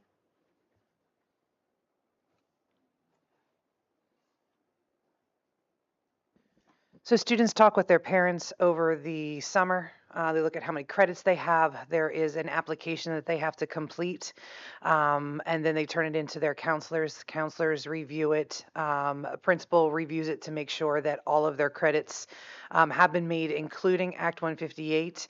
And then if that is, they are able to graduate as of the end of the semester. So our last day of the semester this year will be January 22nd, which is Monday. So that will be their last day of school. So they will not have to come in at all, or do they have an option to come in? No, they do not come in. They are technically no longer our students at that point in time, but they do not receive their diploma until the commencement ceremony in June. They can participate in prom and graduation. That's it. Okay. All right. Any other questions for Mrs. Facer? I guess I'm just curious. I mean, I'm seeing an 11th grader on here. I'm just wondering, like, is it just because they're done? They don't. The 11th grader that you see has done their courses in 3 years and is looking to go on to college and start early. So we do from time to time get juniors that finish with everything that they need in their 3 years. And instead of staying here and doing dual enrollment, they are going on to other places, other colleges, and fulfilling their requirements that way. We've had in cases where students are moving and they want to finish their graduation requirements here instead of having to fulfill their senior year in another school, another town, another state. Okay, thank you. Okay. Let me remind everybody to speak into the microphone so not just the folks in the room can hear you, but so that they can hear it on the video as well. Any other additional questions for Mrs. Facek? Thank you, Mrs. Facek. Any other discussion on this item?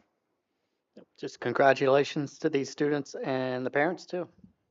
That is Job. in order. Here, here. All right, we need a motion and a second to approve this item. I'll make a motion to approve 13.02, the early graduates. Director McKinney moves. Second. Director Hogan seconds. Is there any discussion? All right. Mrs. Almond, please open the voting.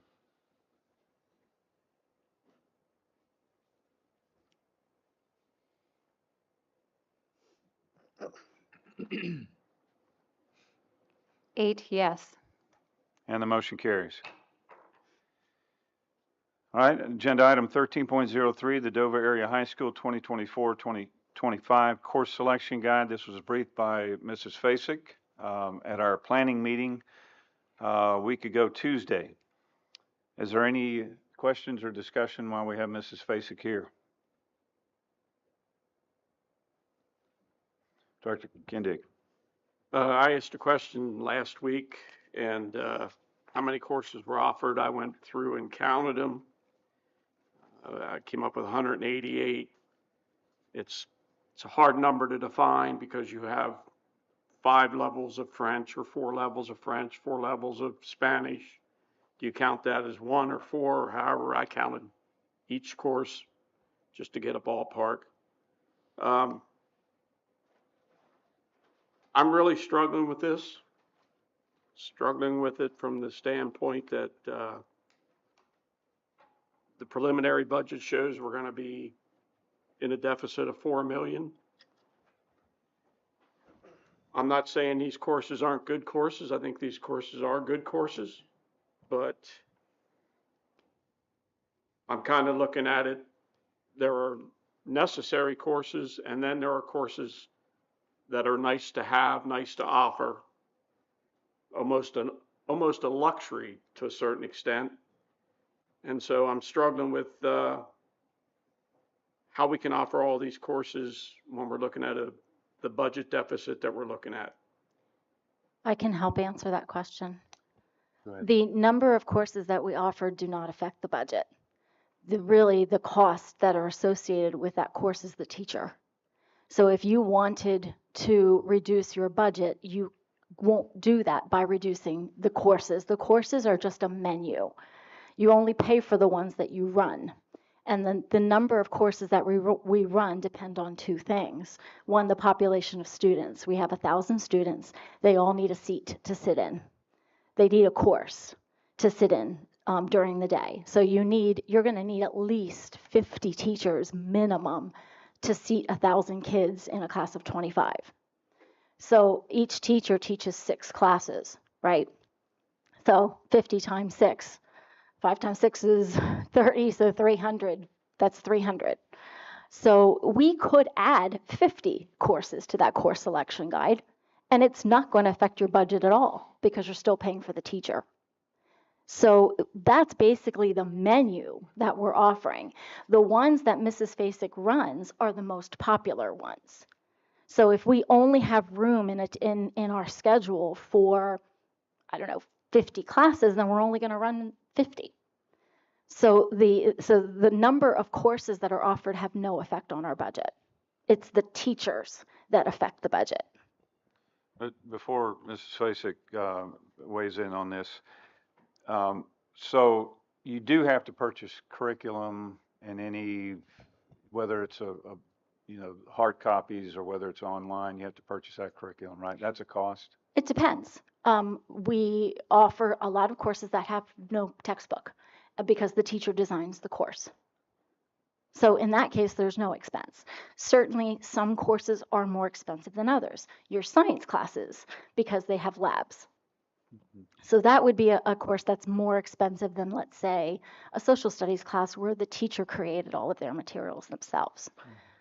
But so in that respect, some classes are more expensive than others, but really the number of courses that we offer don't affect the budget. You had mentioned class sizes. Hold on just a second. Okay. Officially, Director King has the floor. Let's make sure we get his questions answered and then move to that. I will respectively agree to disagree with you on number of courses and how it impacts the budget. I agree there could be cases where we remove one course, 2 courses, that probably doesn't impact the budget. But if we remove more than that, it could have an impact on the budget. It may be a small impact.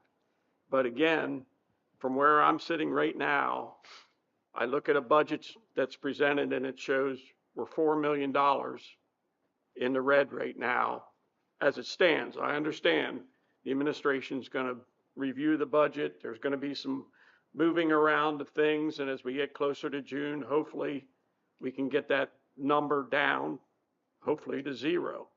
But I still struggle with 188 courses. She said last week it takes her from now until June, basically, to organize all these courses. I can understand why. That's a lot of courses to try and manipulate. So I'll just agree to disagree with you, Dr. Houck. I think number of courses does have an impact on the budget. Okay, Mrs. Fasik. I don't know if I have the floor to say. Well, I'm offering the opportunity to weigh in on that. Okay. One of the ways that you can offset, because you said if some of the courses are more expensive than others, our CTE courses do come with a $10 lab fee. Every student that takes it has to pay. You could add that. It was talked at one time to add that to your science lab courses and your advanced lab courses. That $10 go to those that want to take those advanced classes. The only way when you have so many courses, we have students that move through in different sections. For a while, we had kids that were pushing to get to calculus as fast as they could, and now those classes are drying up and they're over in the science classes. So that's the idea with the offerings, that they come back around to where they need to be. But really, the only cost savings that you can do to a schedule, it doesn't matter how many courses, and Dr. Houck has said it before, is sitting kids in study halls. If I take away teachers that are instructing them and put them 60 to a 90 in a study hall for 80 minutes, you'll reduce your budget. Kids will not learn a thing, but you'll reduce your budget. But that because is because you don't have the teacher, not correct. because you're not offering the course. Correct, because I can condense where I would have 3 teachers teaching to 1, and then they would be sitting in the auditorium, 60 to 80 kids to 1 teacher, not receiving any instruction. That will reduce your budget. The other consequence of that is you have study halls. You also have kids who can't get the courses that they Correct. want because I don't have enough seats for them. Because there will be singleton And classes. you'll have kids sitting in courses that they don't want, Yes. which doesn't do a whole lot for motivation and apathy. Can I just weigh in on that thought? Because something triggered when you were talking about the study hall. I thought we were offering, I forget the acronym, the college courses online during the study halls. No, not during study halls. Dual enrollment students are taking off. They're not in any of these classes. They take their classes through the college. Some of them actually go there. Some of them, it's like independent study. They can be in the building anywhere working on that. They're not directed to a teacher. So there is a cost savings to students that do take dual enrollment. Dual enrollment comes with a cost to the parents. While it's cheaper than if they are an actual graduate, it's still a cost to the parents to be able to take them to fill their schedules. So study hall is just a sit there. You time. got it.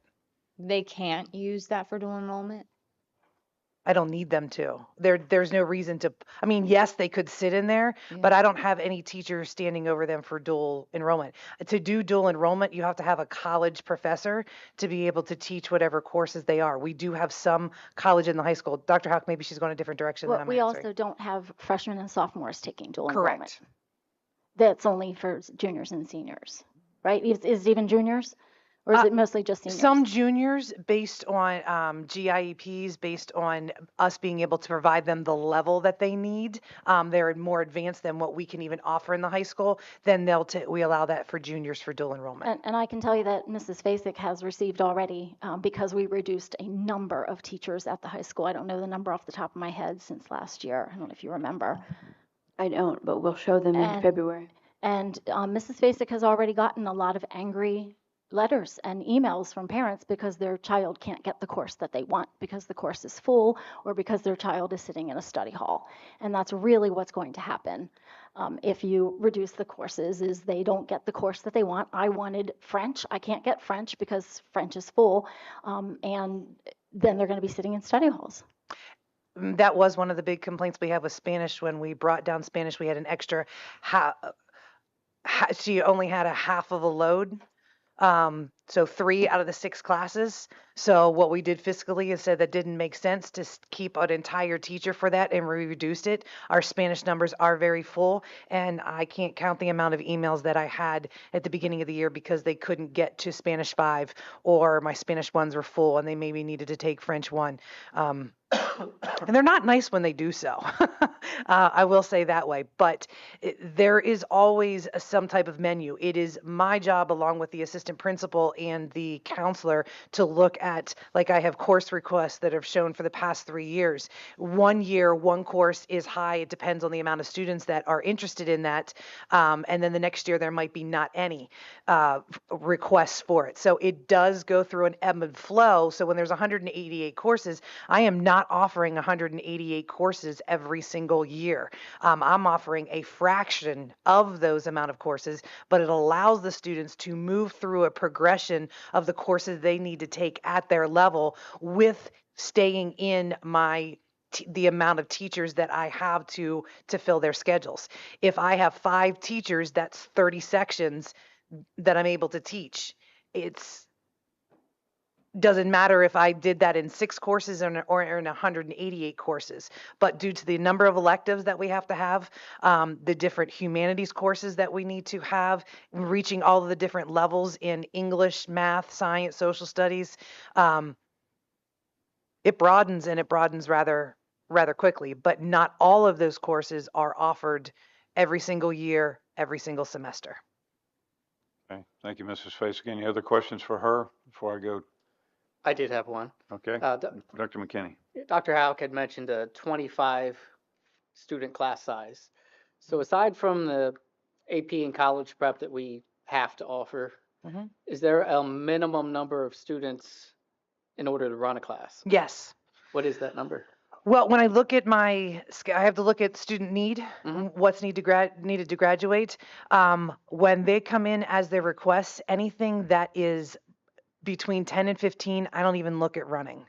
Now, the problem that has is if I say a 15 and I have a lot that need 15, say it's that AP stats course, it's going to be a singleton in the grand scheme of the schedule, which I am working with Dustin and Skyward to make that a more efficient system. But if they want 5 different singleton classes, what looks like 15 would want 10 only might schedule. So I have to, that's the part of balancing. But anything I can guarantee you, if it's less than 10, I'm not running it. It is possible that I've put up a course that was at 15 or more, and due to making those choices and those conflicts, it dwindles down to where they need to be, or the students change their minds on their courses. Thank you. Mm-hmm. So you are the decision maker on whether to run a class or not, or is that made? Along with Dr. Hauk, Okay. of the course requests we come into me. I sit down with the department heads and we look at what is necessary. We look at class size, and when you say the class size of 25, I can't max out the classes because of the fluctuation of the amount of move-ins that we are getting. So if I have maxed out classes, I have nowhere to put them. I try to keep a healthy number of when I'm doing the averages of all the amount of sections around 24, 25. That allows me, if I'm running 6 sections of it, for an extra 24 kids to come in to take that course. So that's where I try to keep them. During the course of the day too, it might look like one class is maxed out 28 to 30 and another one only has 14. That's just how it is scheduled with trying to meet all of their demands and their requests. Okay. Can I ask a clarification? So the number 6 is the periods a teacher would teach. Correct. So your role is probably taking a teacher and making sure that they have 6 periods, and if they have 5, you find a 6th one for them to. Either that, or they would have a duty. I don't have teachers at this time that have a period that have a duty. I have in the past when I have had more staff. Those duties might be some type of intervention. Those duties might be some type of cafeteria duty, because I still have to run the entire building and make sure it's safe at the same time. Hallways, all of those things. What I will look for is if there isn't a 6th class, what was their next class? Can I get more students that might be able to take it if I open it up, that they will slide in because they didn't want this class? Will they take it? Or based on where the course of that is in the day, is it better off to have a duty for a semester? Some of those may be for our programmatic classes, our ILS classes, our LSS, our TES, and our autistic support. They all have to have planning periods, which means I have to have another teacher somewhere in the day that takes their kids for them so that they get the same planning period that everybody else gets as well. So sometimes I look for, without giving specific names, I know that I have some programs that are smaller. I'll look, do they have that extra one that now I can go and give a planning period so that we don't have to pay out extra for them not getting a planning period. So the way you build the schedule is you start with the courses that are required for Correct. graduation. So for example, if I have a biology teacher, all students are required to take biology. So that's what I'm going to schedule first. So after I've given all of the students who need biology, that teacher may have one more period of the day. Well, then I'm going to fill that with whichever was the most popular elective. Was it anatomy and physiology, or was it, give me another biology class they might teach? There's forensic science. Forensic science, right? So that's because those are not required, those are electives. Keep in mind the term elective is a little misleading too, because students are required to take 7 electives. It's just they can choose which ones they want. If they like science, they're going to take a science elective. If they like social studies, they're going to take a social studies elective. So every teacher teaches 6 classes a year, and I don't think you have any trouble filling teacher schedules. No. But you schedule the courses that every student must take first, and then the electives afterwards. Very good. Director McKinney, did you have a question? Another question? No further. Okay. Is there any other discussion on this, or any questions for Mrs. Fasek or the staff here? Okay. Thank you, Mrs. Fasek. I leaned over and told your boss you're very sharp, so thank you. Thank you very much for providing that expertise. I do have a question here. GIEP was, and I forgot to ask you they could probably answer it. GIEP, is that an individual educational plan? Is It's gifted. The G stands for gifted. So all the gifted students have an individual education plan. Okay, gotcha. And that's the director of Exceptional children. exceptional children Correct. governs that. Okay, thank you. All right, we would need a motion and a second to adopt this agenda item. I make a motion to approve the courses. I lost my numbers. 1303. 1303. Second. It's moved by Director Hogan, seconded by Director Emig. Is there any discussion? Hearing none, Mrs. Allman, you please open the voting.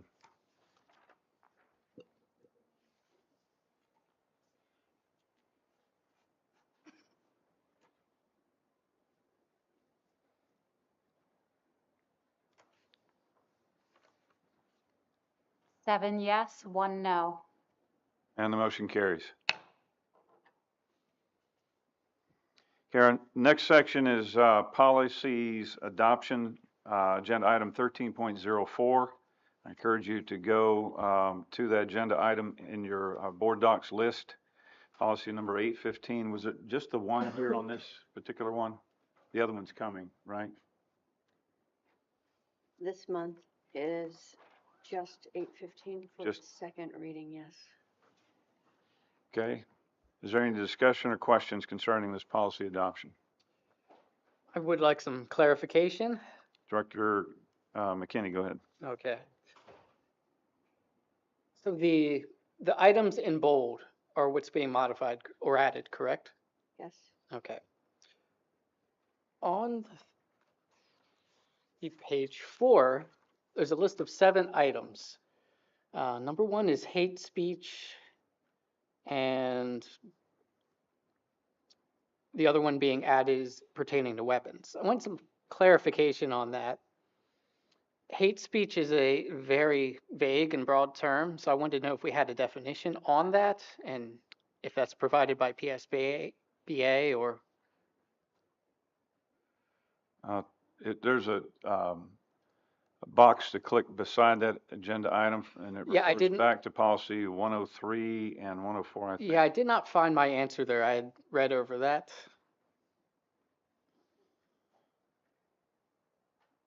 Let me look here. It doesn't look like hate speech is defined in this policy. Sometimes they do define certain terms, but this one is not defined. Okay. Yeah, my reason for asking is that's just such a vague and broad term and often misused. So I wanted to see what that actually entailed. If this policy is approved, the 9 and the 10 become active, and then we would see them there. Okay, before voting. And similar concern with consisting of and relating to weapons. So this policy, does this also apply to students' personal devices when they're on campus, or is it only school computers?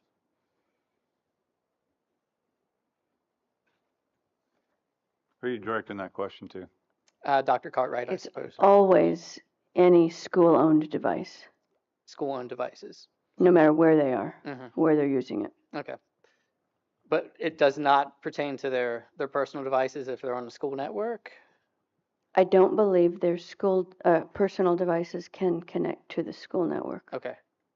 My concern relating to the weapons policies, I just didn't want to see, for instance, an FFA member who has pictures of him hunting deer with his dad and a gun in that to cause him any trouble, get him in any trouble on school property. I've heard of other schools where that's been an issue where the students' social media that got them in trouble, and it was really not a threatening issue. I think we're pretty discerning when we need to deal with something like that. I trust your and judgment. the context would explain Okay. the situation. Okay. Yeah, I just didn't want to go down that road for any students. And they were my only two concerns with this policy.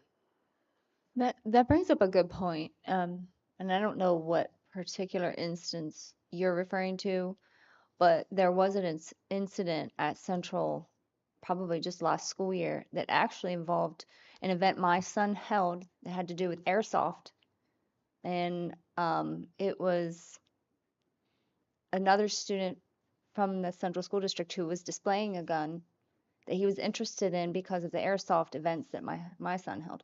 And this child, knowing his character, knowing his family, knowing his reputation in the school, was demonized. I mean, the school district took a subjective approach to how they wanted to handle that.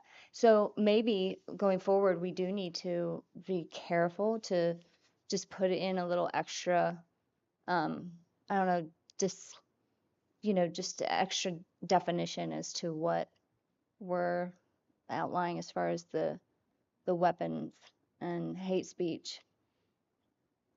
Just so, Director McKinney, Director Whitmer, just so you understand, there are plenty of examples throughout the Commonwealth and throughout the country in regard to weapons and disciplining students for showing of weapons. Normally, that is only when there are, and I don't understand, I don't know the Central York situation as I don't represent them, but the fact of the matter is most of the time when we're dealing with weapons being shown on either school district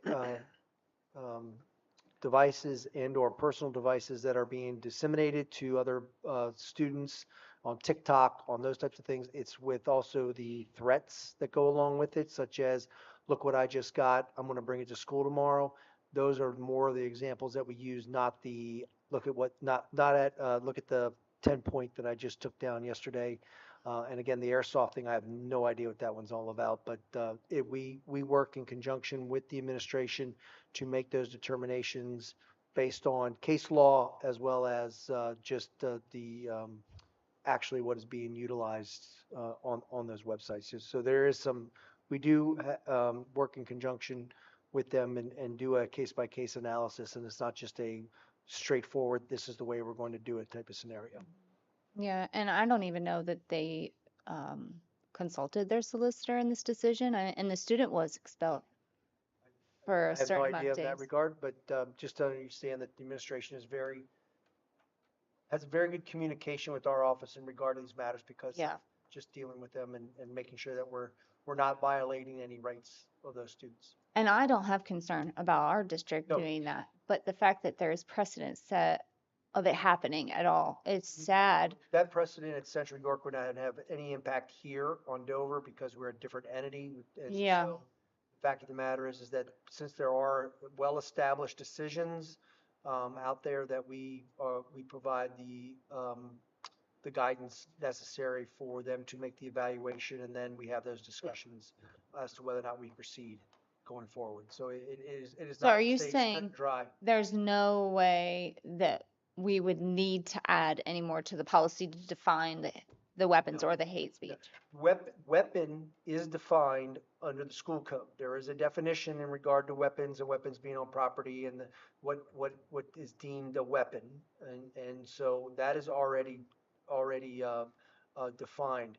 It is the usage of posting of social media and or whatever, and what the message that goes along with that posting, as to how we deal with those students, is whether it's a threat to the school, threat to students, threat to staff, threat to the community, whatever it is, and how we deal with it, and discussions that we also have with local police authority about how we handle those situations.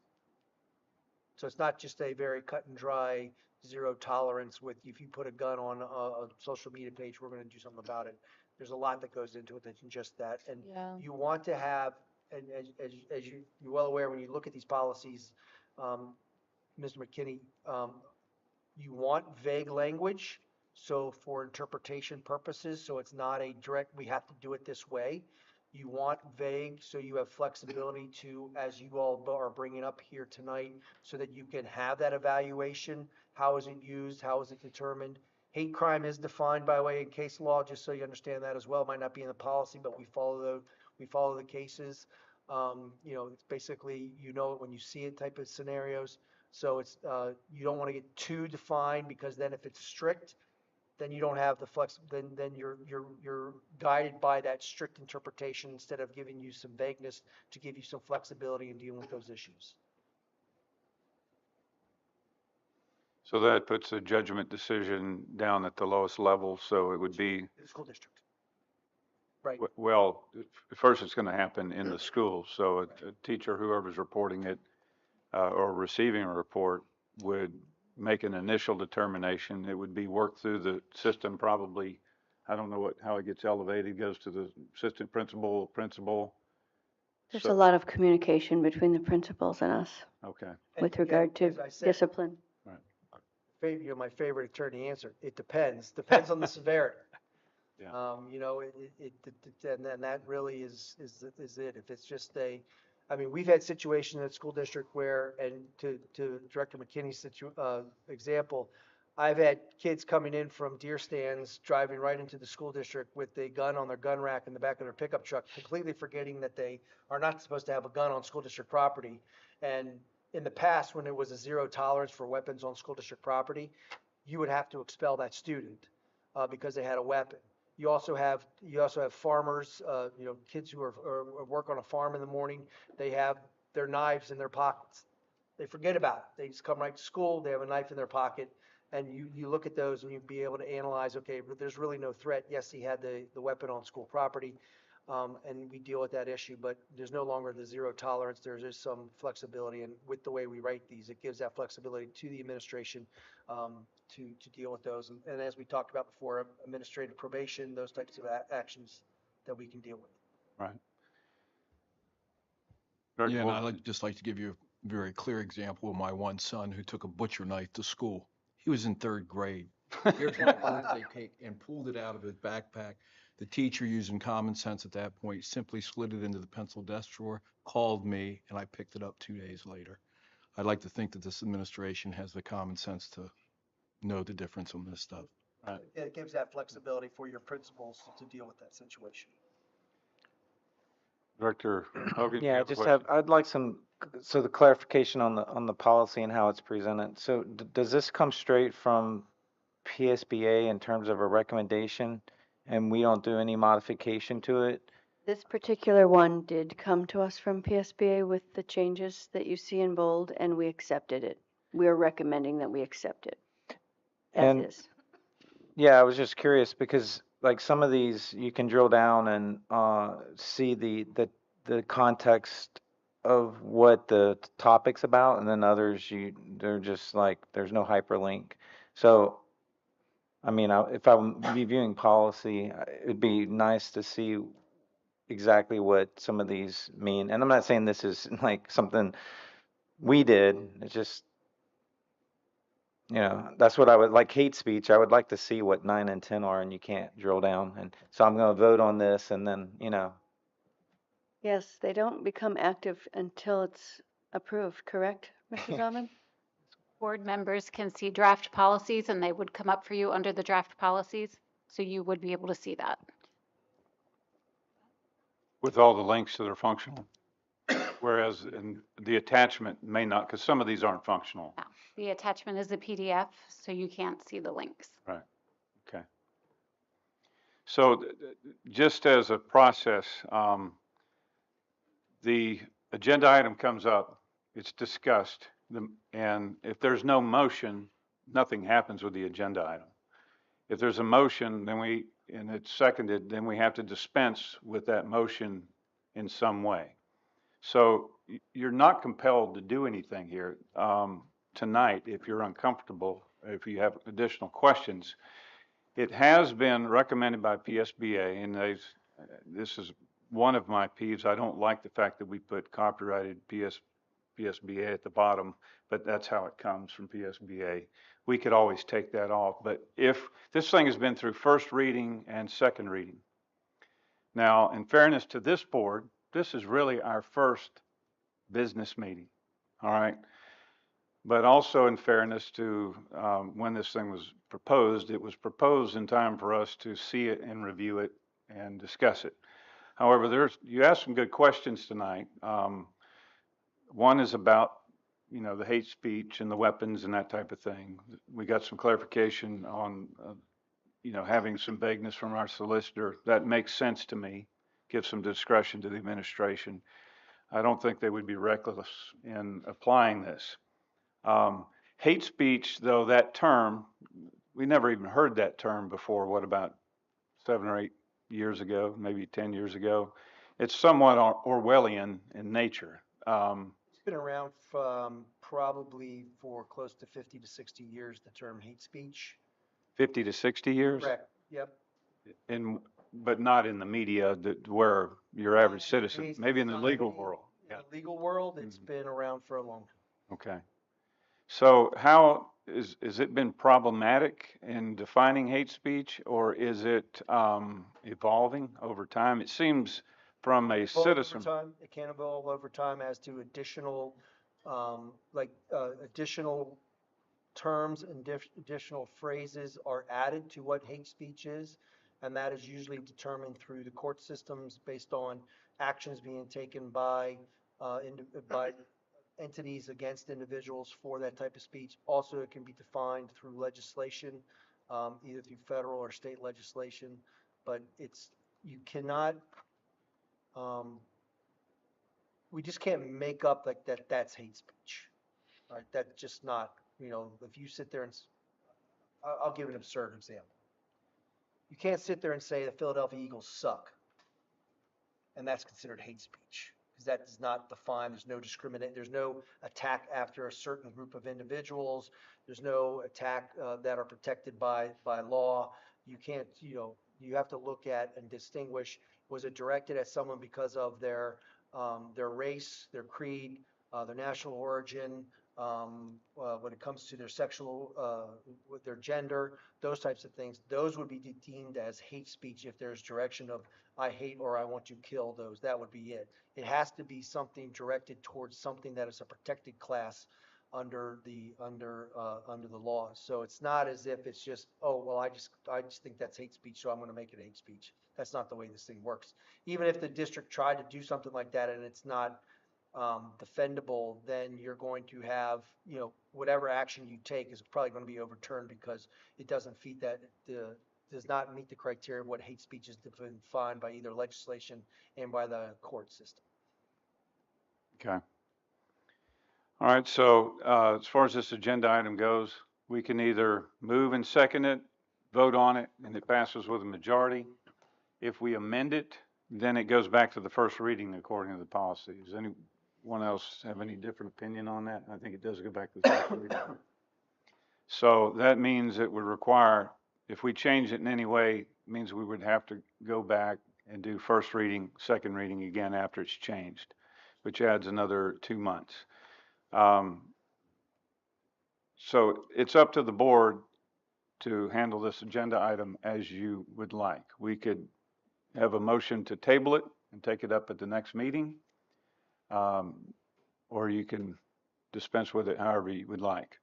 If there's no motion, no second, then we just move on to the next agenda item. And we'll carry it forward on the next meeting. I would like to say that I'm relieved with a lot of Solicitor Platt's explanation and Dr. Cartwright's comment about using discretion. I was not looking for a zero tolerance policy, especially on hate speech, because that can often be politically motivated. And I know this administration, I don't think we'd have issues with that, but what about future ones? And the weapons thing, I just didn't want any students to inadvertently get in any issues because of hunting, or they were looking up World War II German weapons on school computer because they're interested in history, or looking up Second Amendment, issues or events. So that eases my mind that it's going to be a case by case basis. So I think I'd now be able to move this forward, because I'd like to see these hyperlinks, the references that we can't see yet. Okay. So as she mentioned, you did hear her say that the hyperlinks are active on the draft. I did look on PSBA's website as we were speaking. Some are active, some are not. Okay, Yeah. thank you for updating us on that, Mrs. Allman. So can we get one from PSBA that has all the links active? I can certainly check. Okay. Now, just because the link is not active doesn't mean you can't scroll to the top of that document. So if it says link number 5, for example, if you go up to the top, the reference for link number 5 is at the top, and you could just look it up yourself. You could look if it refers to another policy or if it refers to a state law or something like that. That's not accurate. 9 and 10 don't have a link. And that's what's next to hate speech, I think. Let's see here. Yeah. Okay. Which one are you talking about? So let's just take number 1, hate speech. It has a 9 and a 10. And if you go to the top, there's no hyperlink. No, what I'm saying is that's policy 8, or policy 103 and policy 104 would be 9 and 10. You could look at board policy 103 and 104 and you could look it up there. Now, while we were discussing this, I looked it up and there's no definition of hate speech in either one of those. There's a reference to hate speech in a safe to speak attachment that I think is either on policy 103 or 104. Let me look real fast.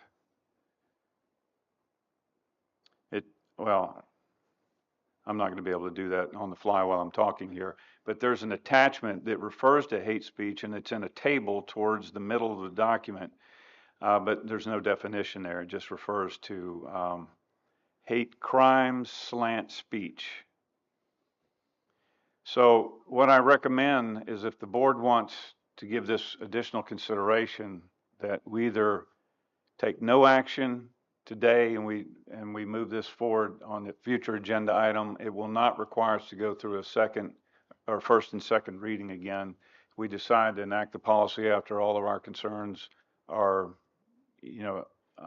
removed, then we can take action at a future meeting. If you've got concerns that you think require an amendment, then I encourage you to bring that amendment forward. It'll be determined by a majority to make amendment to the proposed policy, but just keep in mind it will require us to go back to a first and second reading. That's not the end of the world either. So here I am playing with my glasses and broke the arm off. Well, I don't think I'm nervous, but maybe I am if I'm breaking my glasses. All right, so is there a motion to approve this agenda item?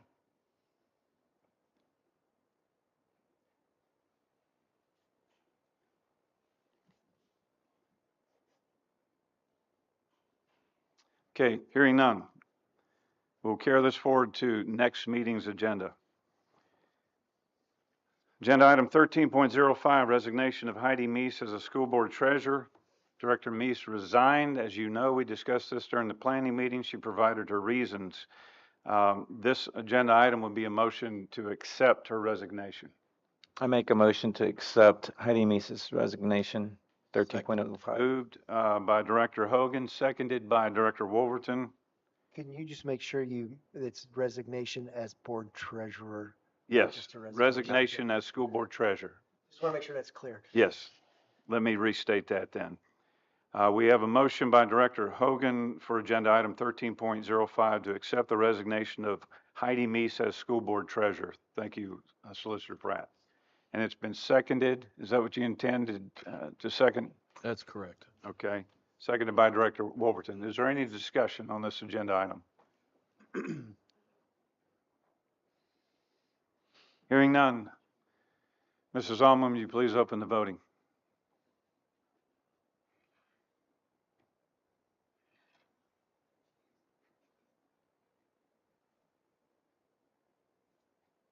Eight, yes. And the motion carries. So we have a vacancy in our treasurer position. Agenda item number 13.06 is the appointment of a school board treasurer from January. Let the agenda be corrected. It's January 18th through January 30th. Is there any discussion on this item before we accept a motion?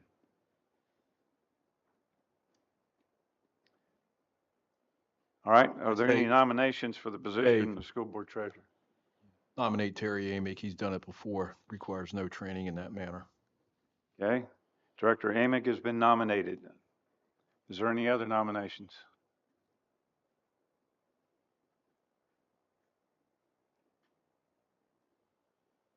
I'd like to nominate Rob McKinney.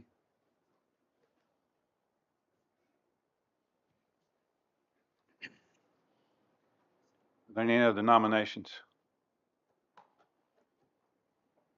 for school board treasurer?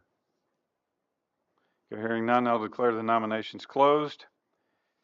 Okay, the motion is now to appoint Rob McKinney or Director Emig as a school board treasurer. Is there a way that you can post both of those names in the list, and we give you a moment to set that up?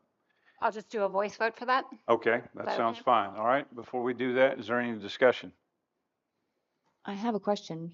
Yes. Do they have to accept the nomination? Yes. Director Emig, do you accept the nomination? Yes. Okay. Director McKinney? do Yes, you I accept. Okay, both of them accept the nomination. Point well taken. I have a discussion point. So basically, as per our last meeting, there's basically no role except for approving, signing your check or having your signature on the check. Right? That is correct. And Bennett, you could speak to it too, but I would say that is absolutely correct. Yeah, the responsibilities have evolved over the years where the treasurer is,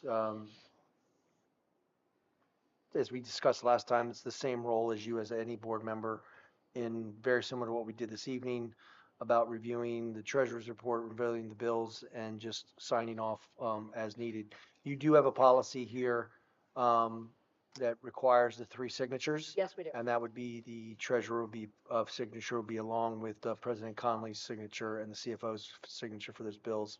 But it'd be the same checks and balances that the treasurer would have that any other board member would have in regard to the funds of the school district. Okay, so we had the discussion at the planning meeting about a fundamental oversight role of the treasurer. There's probably no SOP developed for our school district, and maybe many school districts don't have a standard operating procedure for how they would function. Are you aware of any school districts that have an SOP? No. Okay. All school districts operate either where he can ask some questions or whoever is the treasurer asks questions, but it's no different than any board member asking questions. They don't have any authority here. They would have authority to withhold their signature though, right? I don't know how you do that. It's an Optio signature, so it's automatic, it's digital.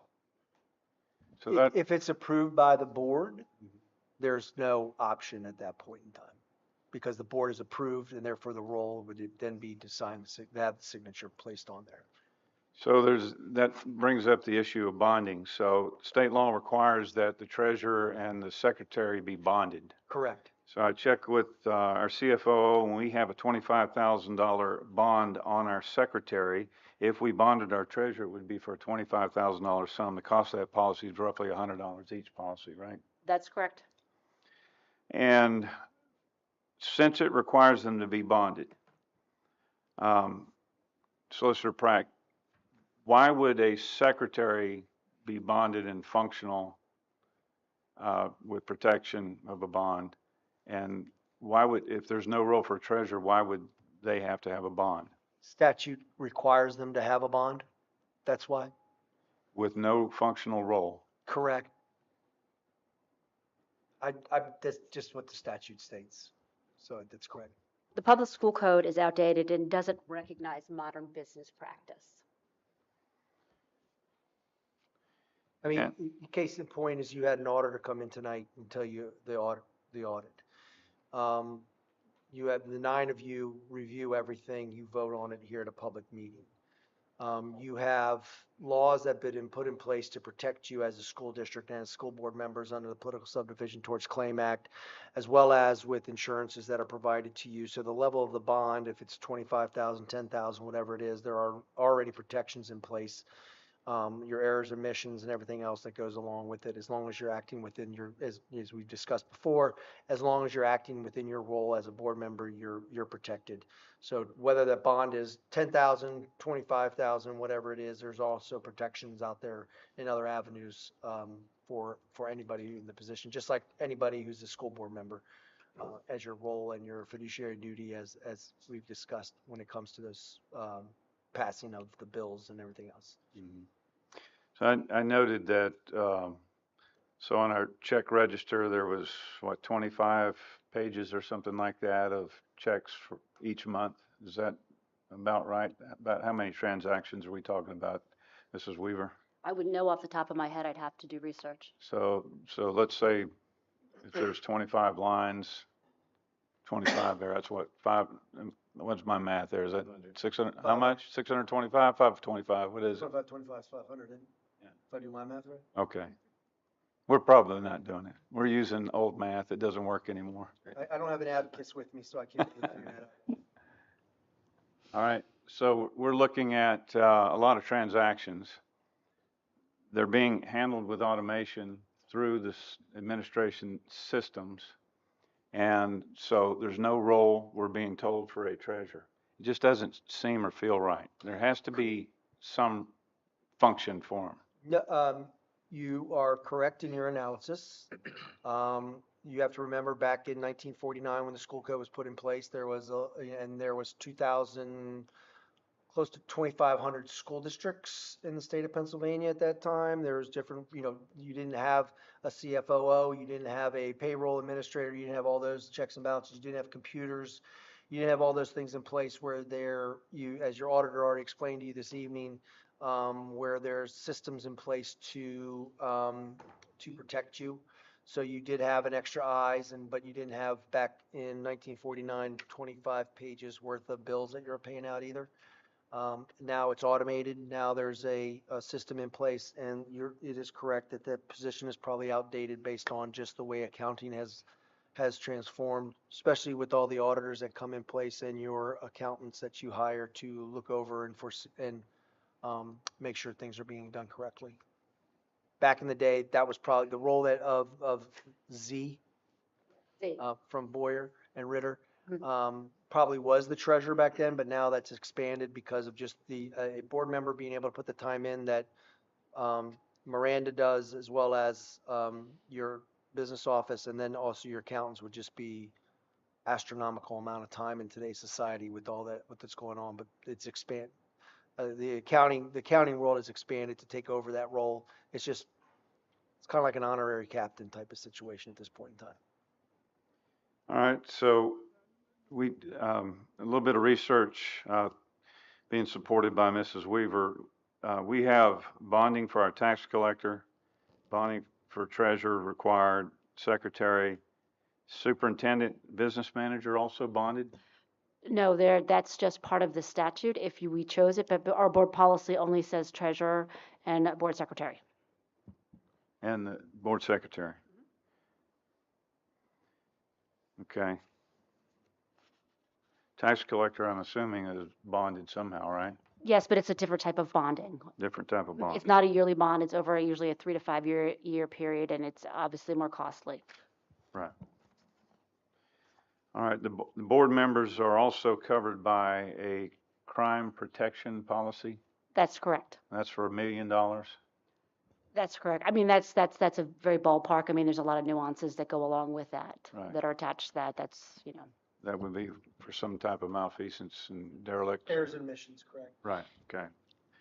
There was one caveat that I learned, that if an individual board member besides the treasurer, secretary cannot be a member of the board, but the treasurer is bonded, they can still fall under the crime protection policy. But if any other board member, for example, the president, whose signature is also on the checks, if they're bonded, the crime protection policy doesn't apply to them, is what I'm being told. That is correct.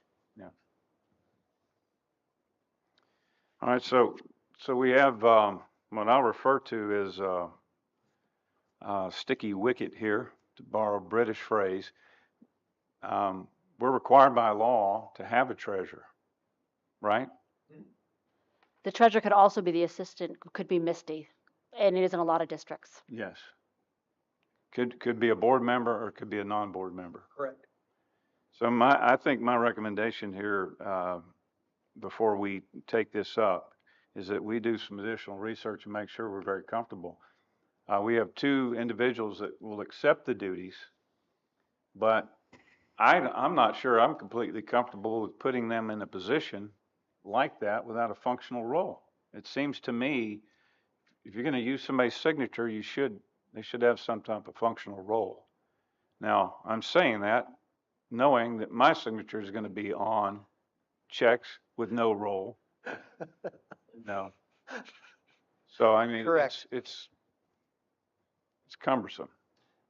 It is, and if I may, it might be that we're overthinking this just a little too much, in the sense that you have, the checks and balances in place, and, because of that scenario, anyone who signs, even you, President Connolly, you're protected by statute and you're protected by insurance.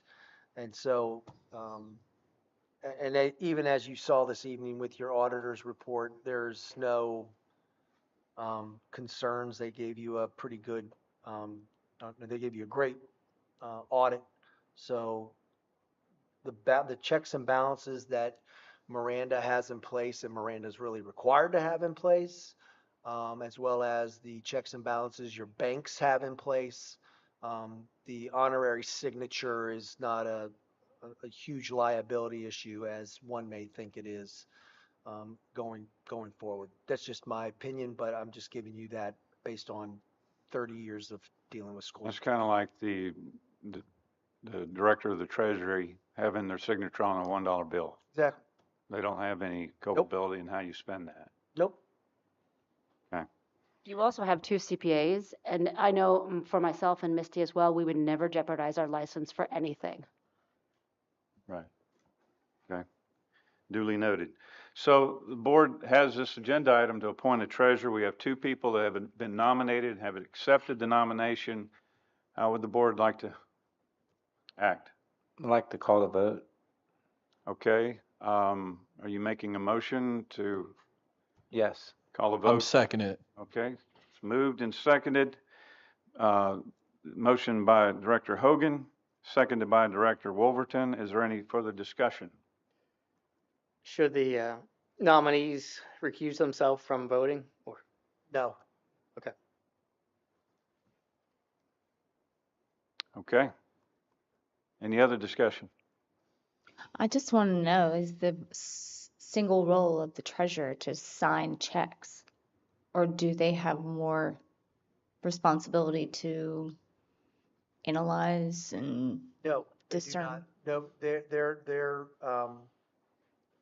their responsibility in today's world is very similar to your responsibility as a board member, and that is to review certain things.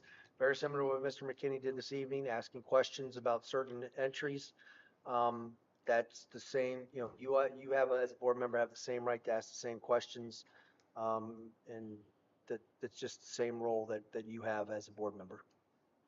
Again, it's just something that there's a larger definition in the school code. However, you have, over the years, that role has been delegated to auditors, CFOs, business managers, your CPAs, your accountants, right on down the line. So that role is very diminished at this point in time.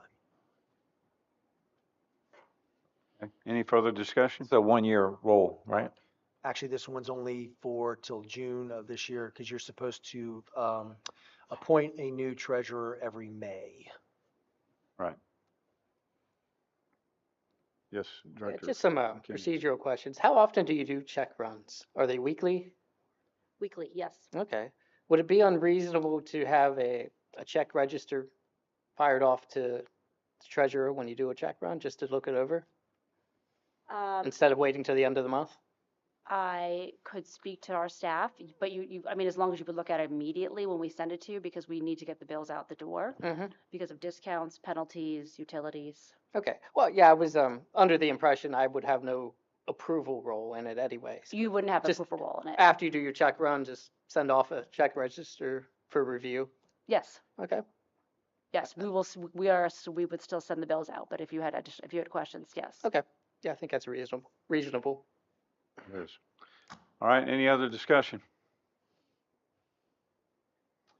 Are you ready to vote? Okay. Mrs. Almond, do you please open the voting? This will be a voice vote.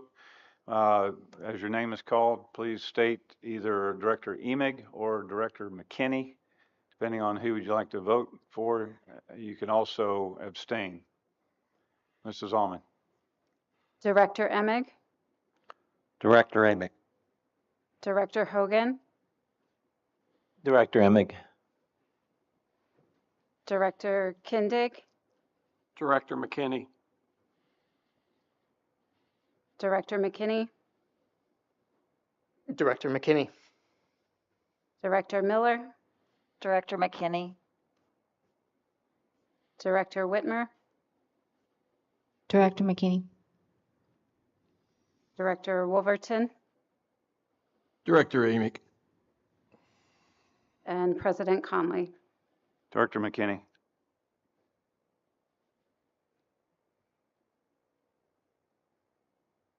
Three votes for Emig, 5 votes for McKinney. Okay, we have a majority. Director McKinney is the treasurer. Congratulations, Director McKinney. Thank you. Or should I say Treasurer McKinney? All right, thank you. The next agenda item is agenda item 13.07, adjudication of student 2023-2024-3. These next two motions are confidential student matters. There will be no discussion. We'll go straight to a vote. Board's already been briefed in the executive session. Okay, is there a motion? I'll make a motion to accept 13.07. Director Miller moves. Is there a second? Second. Director McKinney seconds the motion. Mrs. Almond, please open the voting.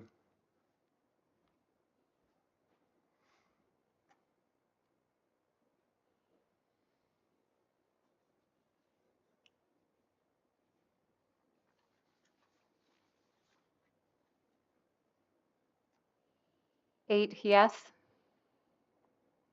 And the motion carries. All right, agenda item 13.08, adjudication of student 2023-2024-4. Need a motion to, Make a motion to accept. Director Wolverton moves. Is there a second? Second. Director Whitmer seconds the motion. Mrs. Almond, will you please open the voting?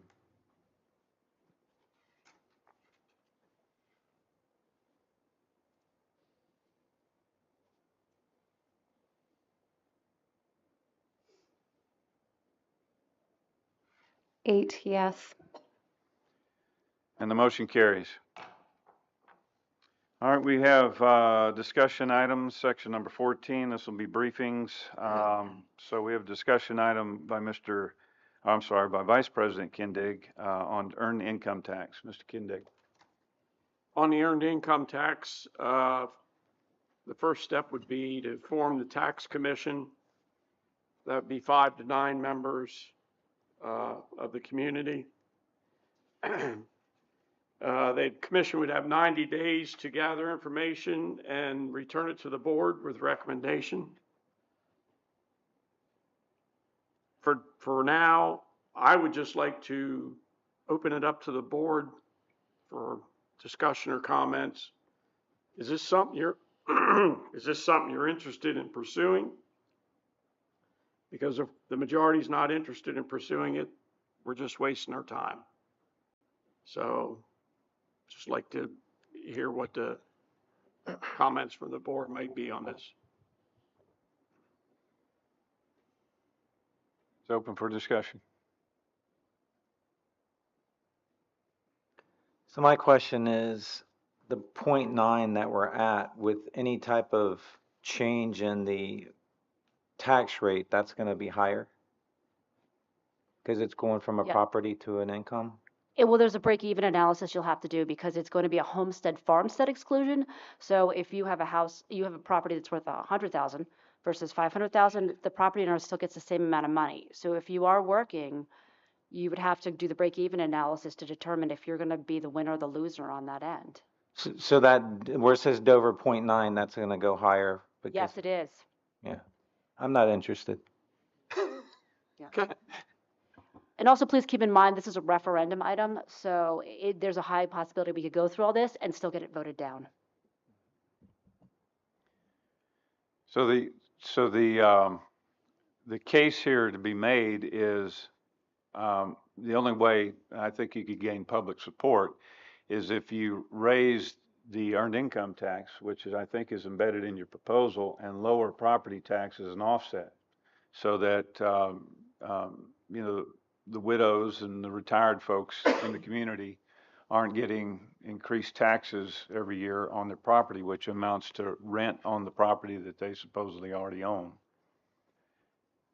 Retirement income in Pennsylvania is not taxable, I don't think, but I think in this case, earned income tax is it's taxing, It's on what the retirement is, the retirement payout is, whether it's earned income or not, depending on where the individual is drawing from. so if it's like a federal retirement, you would not, in Pennsylvania, you don't pay? Don't know off the top of my head, but Okay, Yeah, we'd have to do some not research. prepared, not prepared to it. military's not. Yeah. Okay. But if you're drawing from certain accounts, it could be deemed earned income based on how you deposited, but I don't know exactly all of those ins and outs at this point in time. There is no doubt, as Mrs. Weaver pointed out, there's going to be winners and losers if we move forward with this. So, and it's a long process. I mean, you form your commission, the commission comes with a recommendation, the board reviews the recommendation. If the board approves the recommendation, then you have to write a referendum. It goes on the ballot, and we're a year and a half or so out till the ballot, because it has to be a municipal election. You know, I've been promoting this idea. I believe in it, but I'm one person out of 9. So you have to tell me if the majority says, forget it, okay, we forget it and we move on. I say move forward with it. It's my opinion of it.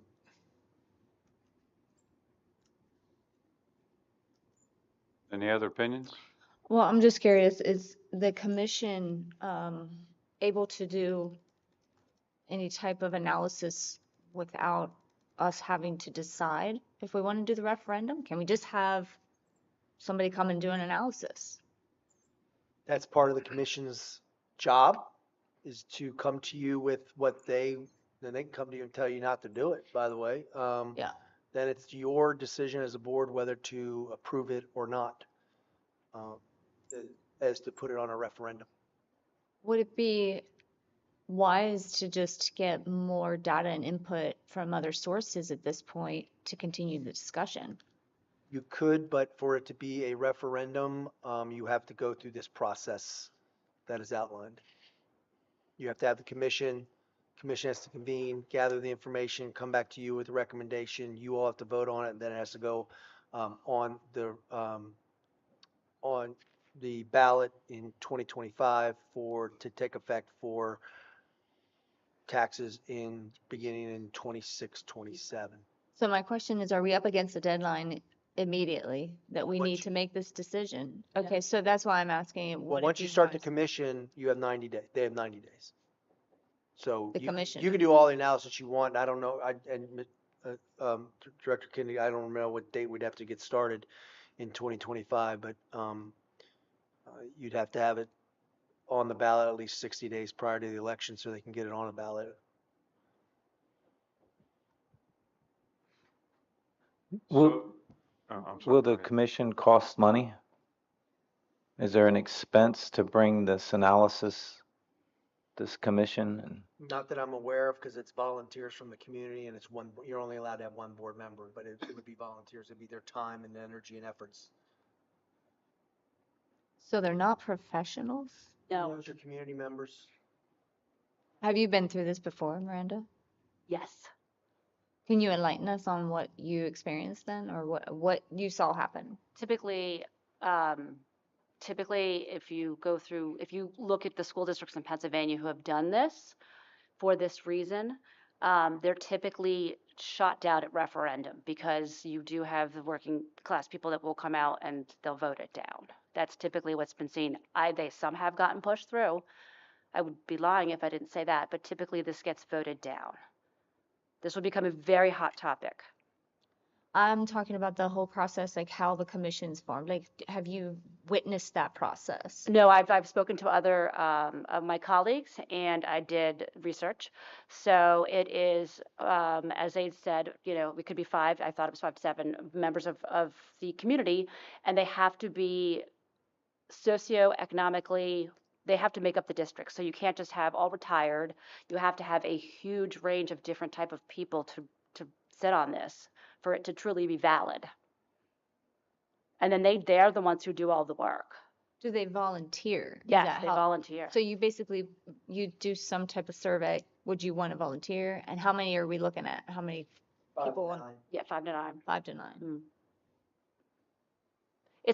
This is a very similar process to if they had sent out something for the board member for your position to the community. It's a very similar process.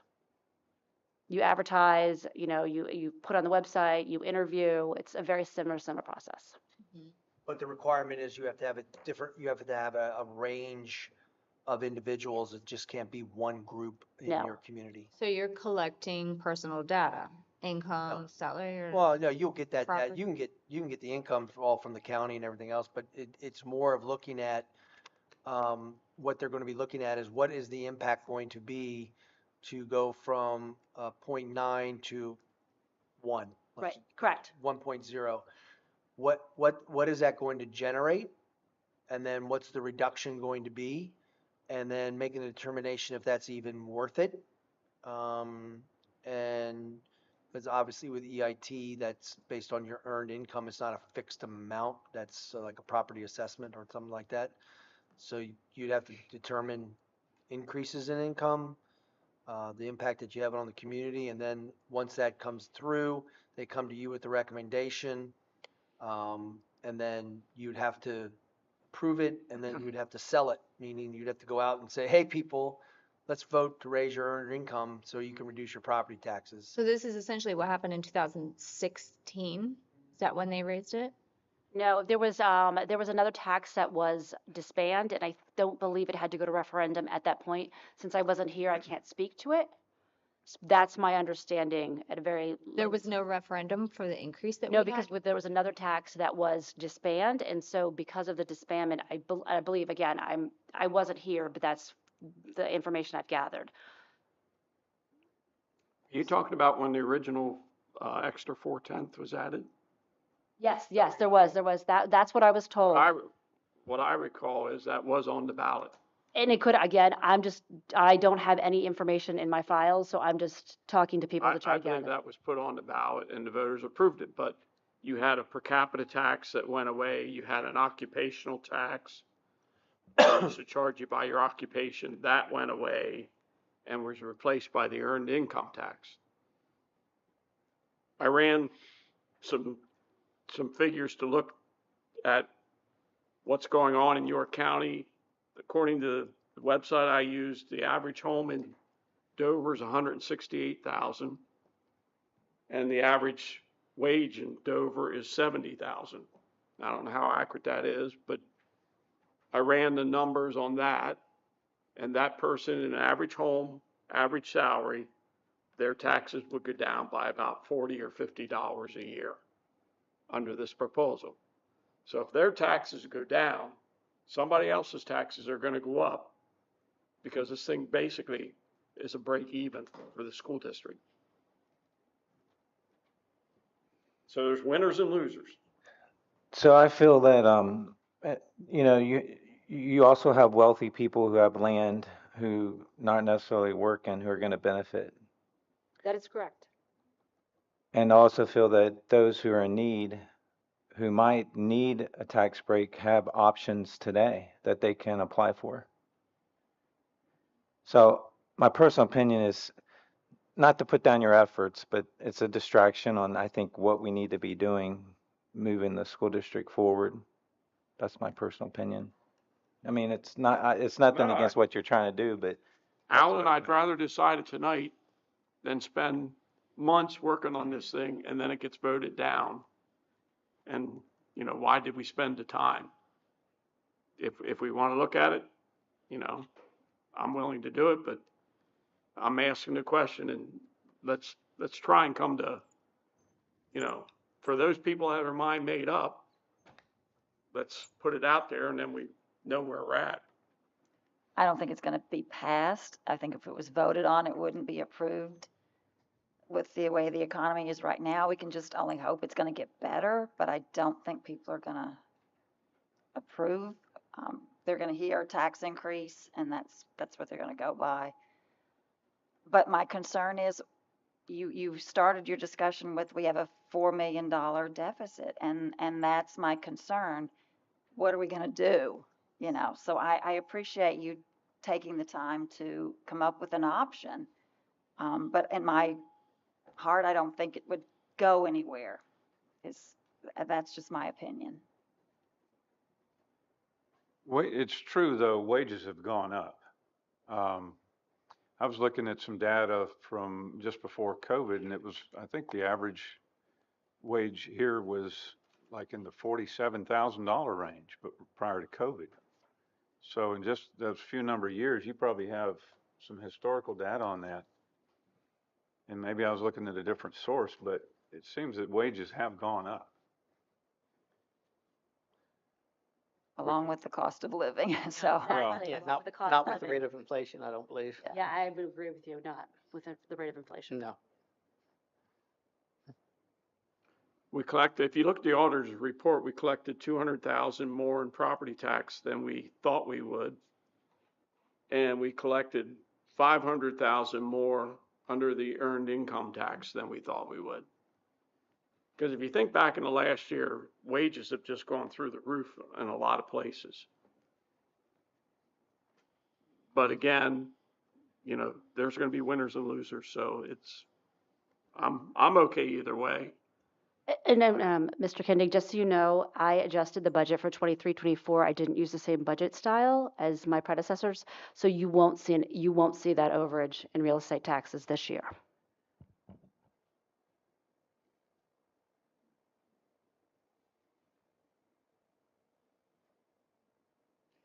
So was that an actual increase in revenues brought in, or was it just under budgeted? It's a budgeting philosophy. Okay. Mhm.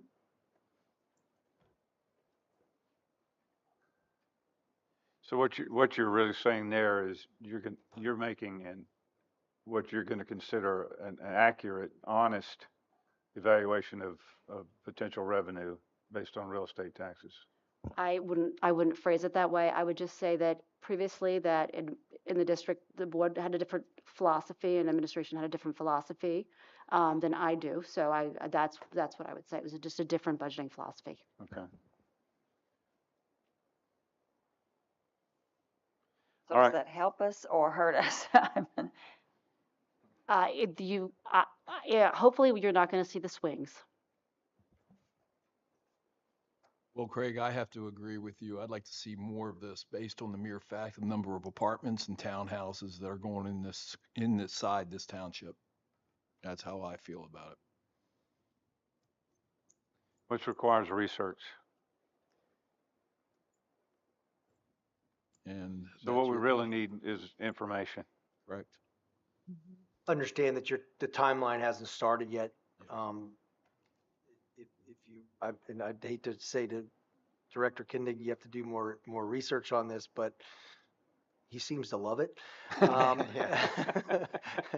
there are avenues out there for him to look at. So if you're interested in that, then again, you're not up on a timeline at this point in time. You can, if you want more information, you can and if Director Kindig's more than welcome to do that research, there's a lot of it available, but and get more accuracy for you all.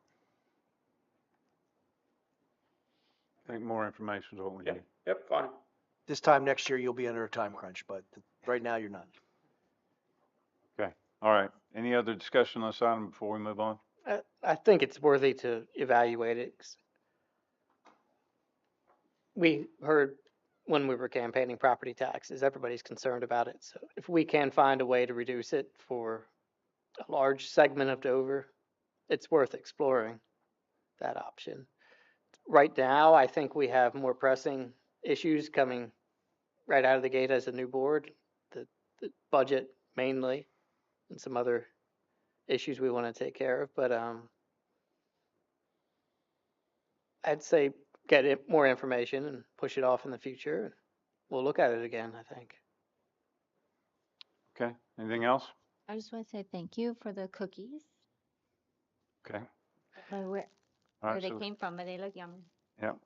So we have, some reports now. York Adams Academy, that's, Director Emig, do you have a report on that? The only thing I have is that winter graduation will take place next Wednesday night at 7 o'clock. Okay, thank you. Next item is the York County School of Technology. Director Meese has still been serving on that capacity for us. And although she's going to give it up, she's still the most informed person on that topic. We attended a visit of the school.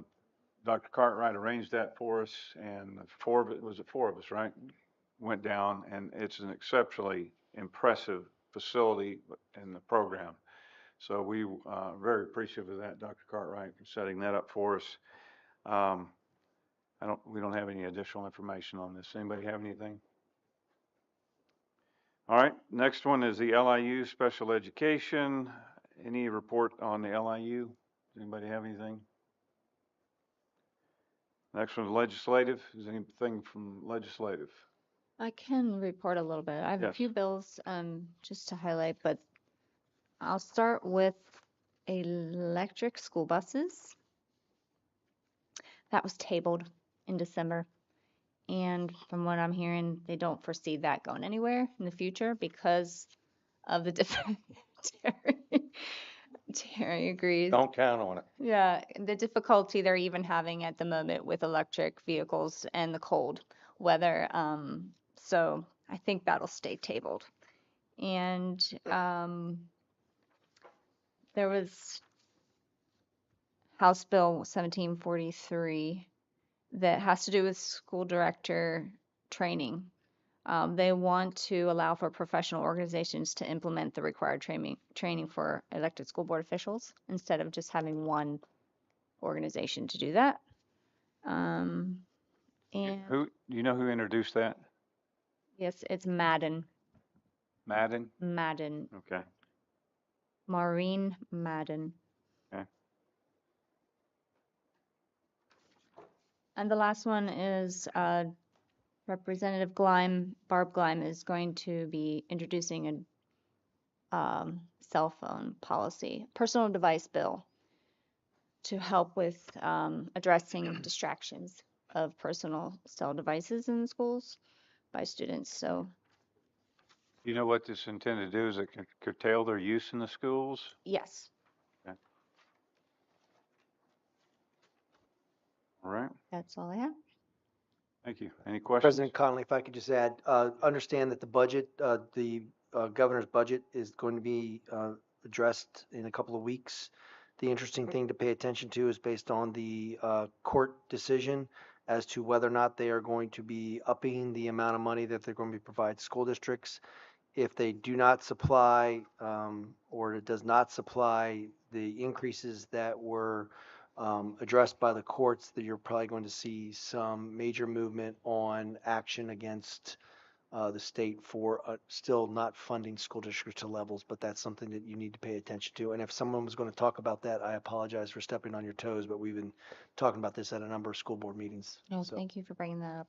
It's a big one. Thank you, Solicitor Pratt. Anything else on that topic? Any questions? The next agenda item is the Dover Industrial Development Committee Authority. Does anybody have any updates on this? Karen, I know you attend a lot of those meetings. I'm not that committee, no. I've been to township meetings, but I've not been to that. Okay, all right. Their next meeting is on the 24th. Meeting on 24th. All right, thank you. Is that a Wednesday? Yes. Like a 4:30 time frame or something like that. Mhm. All right, I notice construction on the Wawa appears to have commenced, which is big. That'll change traffic on Highway 74, no doubt about that. All right, anything else? PSBA report, does anybody have any updates on that? Once we get settled in with our new assignments, we'll look to the individual, but right now, I know nobody in particular has been working on that. Superintendent's report, Dr. Cartwright. Thank you, Mr. President.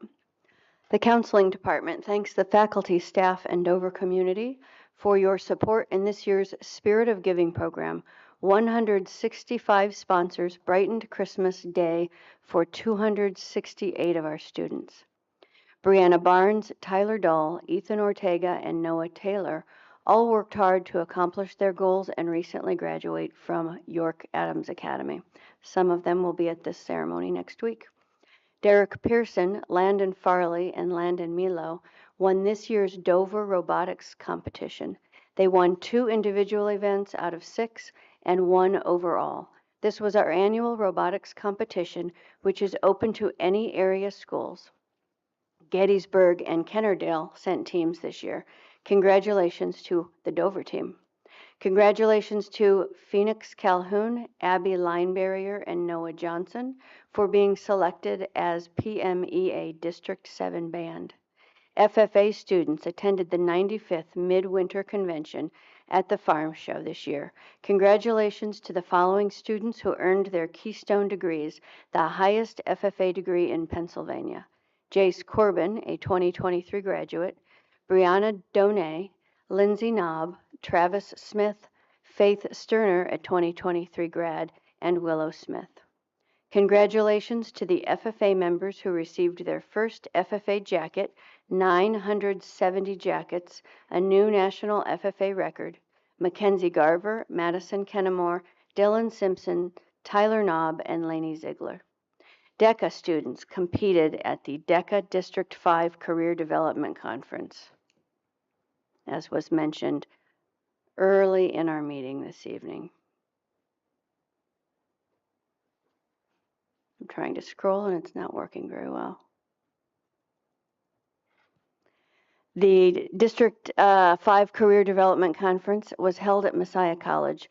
All competitors took a 100-question test and completed a role play using concepts associated with the careers in their category. Kayla Mabius earned first place in Principles of Hospitality.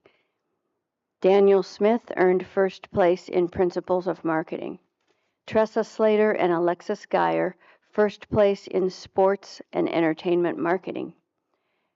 Raylani Lopez earned second place in Automotive Services Marketing. Kiera Austin earned second place in Marketing Communications. Autumn Smith and Lexi Thomas earned second place in Entrepreneur Team. Haley Strine won third place in Human Resources Management.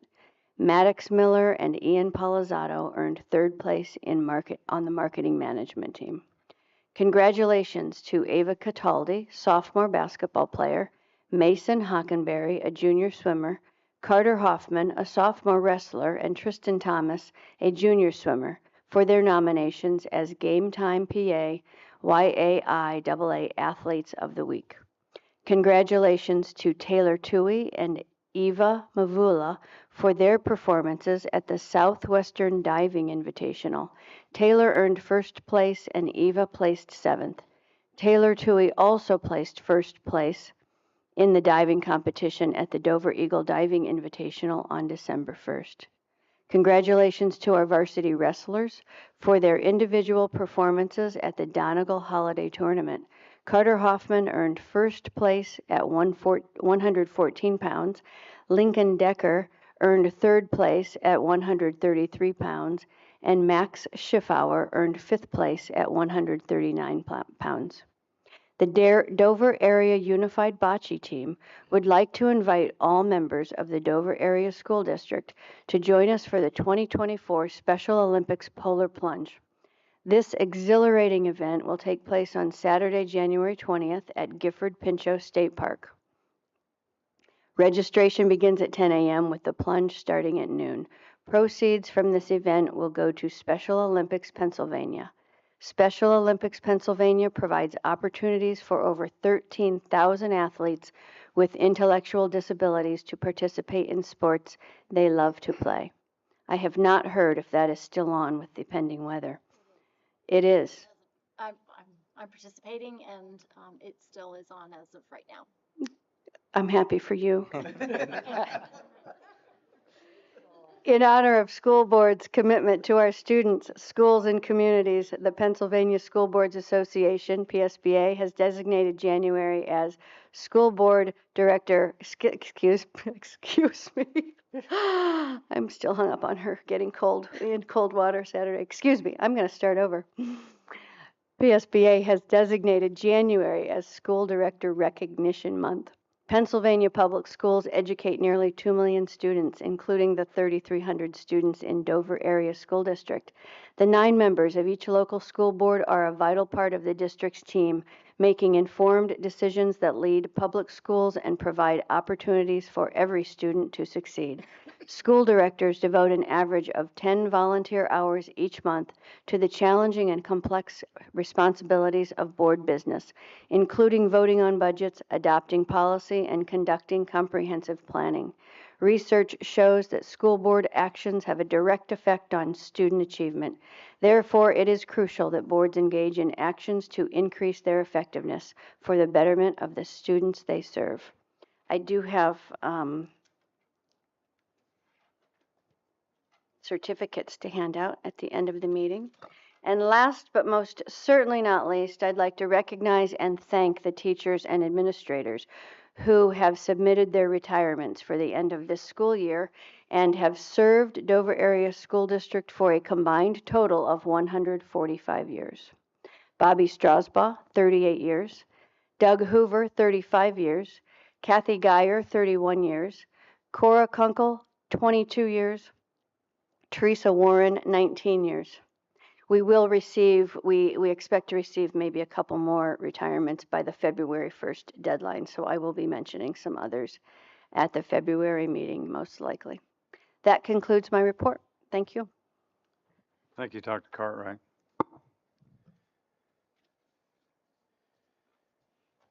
All right, this opens up for the second public comment period. Is anyone seeking the floor for public comment?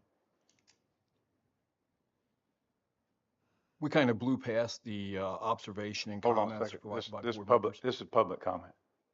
I understand. Oh, okay. All right. Go ahead. I'd like all the board members to go back home and by our next meeting, maybe have an executive session and seriously look at manners in which to cut this budget and make it workable. Anything that you see within the system that is a possibility of changing, altering, eliminating within reason, to have a board meeting and actually take a look at it. Okay. Thank you. No members of the public are seeking the floor for public comment. We have miscellaneous section for comments and observations from the board members. I'll start with Director Wolverton. You have anything to add to that? Yeah.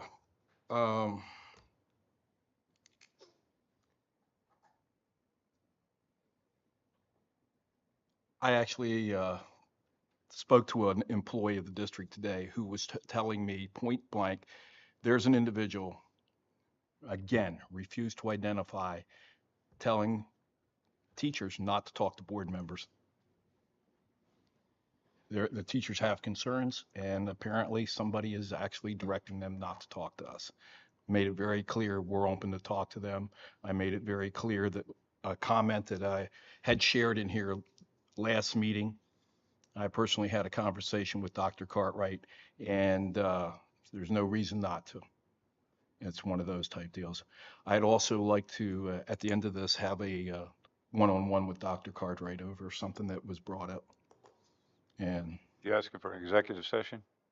no, Okay, just for her to remain, that I could speak with her for a moment. all right. Okay, thank you, Director Wolverton. Yeah. Director Whitmer. I would like to have an executive session after the meeting if we could. Okay, I have your request on that. Thank you. Director McKinney. Well, not to emulate Dr. Cartwright's shtick, but I want to recognize a few Dover graduates, some accomplishments they had. I'm involved with Boy Scouts, so 2023 Dover graduates actually achieved Eagle Scout within the last year, and their projects actually benefit the school and the immediate area. Bobby Rep, you should know that name. He's involved in a lot of sports and choir when he was here and music. He did the cross country course, put the markers up over the 3.1 miles because we didn't have any directional posts. So that was a big project. I helped him out with that work, digging holes. Also Nolan Horvath, he did the in the little park right by the high school, there's a free library that was dilapidated. He took that one down and rebuilt a very solid, beautiful free library there. So we can, it's over by the log cabin. And then Bryce Morris, he was on the football and wrestling team. And he just completed over the Eagle View Park a big sign that shows the wingspans of all of the local birds that are flying over our schools and our football stadium and that park. So they all got that completed just after graduations or during their senior year. So that's a lot of work. It takes pretty much from kindergarten up till your high school graduation to hit Eagle Scout. So that's pretty huge in my mind. And to give them some public recognition for that. Thank you, Director. Yep. McKinney. Can we get another project done by you guys? Mhm. The cross-country course, we're gonna go to eventually the new park. So there's some ideas to put a map up and everything. If something's needed, I can suggest that to the Boy Scouts needing Eagle projects in the future. So get me some details on that and we can probably make that happen. Anything else? Nope, that's it. Dr. Cartwright. That's it. Okay, Director Hogan. Yeah, no, everything's great. My son went to a competition on Monday, engineering competition. And give you a little insight, what happens to kids when they go to these competitions sometimes. He was like 20 to 30 minutes in the engineering test. It's an hour test. And his particular computer crashed. So he lost it all. Did you hear about that? Oh, okay. And so they gave him 5 additional minutes after the hour to make up. And I was like, how'd you do? And he's like, well, they haven't graded the test yet. But that's painful, Mm-hmm. He studied hard for that, but. Yeah, thank you. Dr. Miller. Nothing tonight, thanks. All right, thank you. Director Eman. Nothing. Vice President Indig. Nothing. Well, I have Director Wolverton's request for an explanation on the Northern Regional Police Department contract and the cost increase. What's their suggestion on the best way to go about that? I will gather the information and I will email it to the whole board. Excellent. Thank you very Yep. much. Does that satisfy what you're looking for? Yes. Okay, excellent. Okay. We have a request also from Director Whitmer to conduct a short executive session right after this concerning a personnel issue. Is that correct? Yes. Okay, so we will do that immediately following adjournment. I want to thank folks who've hung in here with us. And all the time I've been coming to these board meetings, this is the longest agenda I've seen. And keeping in mind that the directors have been here and along with the solicitor as well, hour and 15 minutes ahead of this. So it's been a long night. So thank you for all of your engagement throughout the night. There's a lot to be done. There's a lot that we don't know, so I encourage you to continue to weigh in.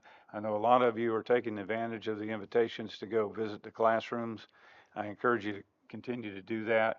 Attend the functions of the school as well. Those things, I know they're appreciated by the students and faculty. They've made positive comments about that. I want to also recognize Dr. Cartwright.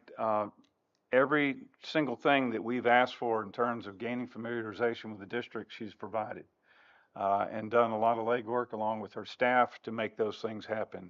Tours of York School of Technology, like I mentioned before, that was an excellent and very informative opportunity. But behind the scenes tours of two of our elementary school, actually, two of the elementary schools, North Salem and Libe. We climbed into the attic, onto the roof, and all the back rooms and everything to really see and try to understand what's going on with our facilities, why we need to make the improvements that the administration is asking for. I think it's beneficial for all of us, and if you can take advantage of that, I strongly encourage you to do that. All right, anything else before I request a motion to adjourn? All right, hearing none. Do we have a motion? Motion to adjourn. Motion by Director McKinney, seconded by Director Miller. All right, all in favor say aye. Aye. All opposed say no.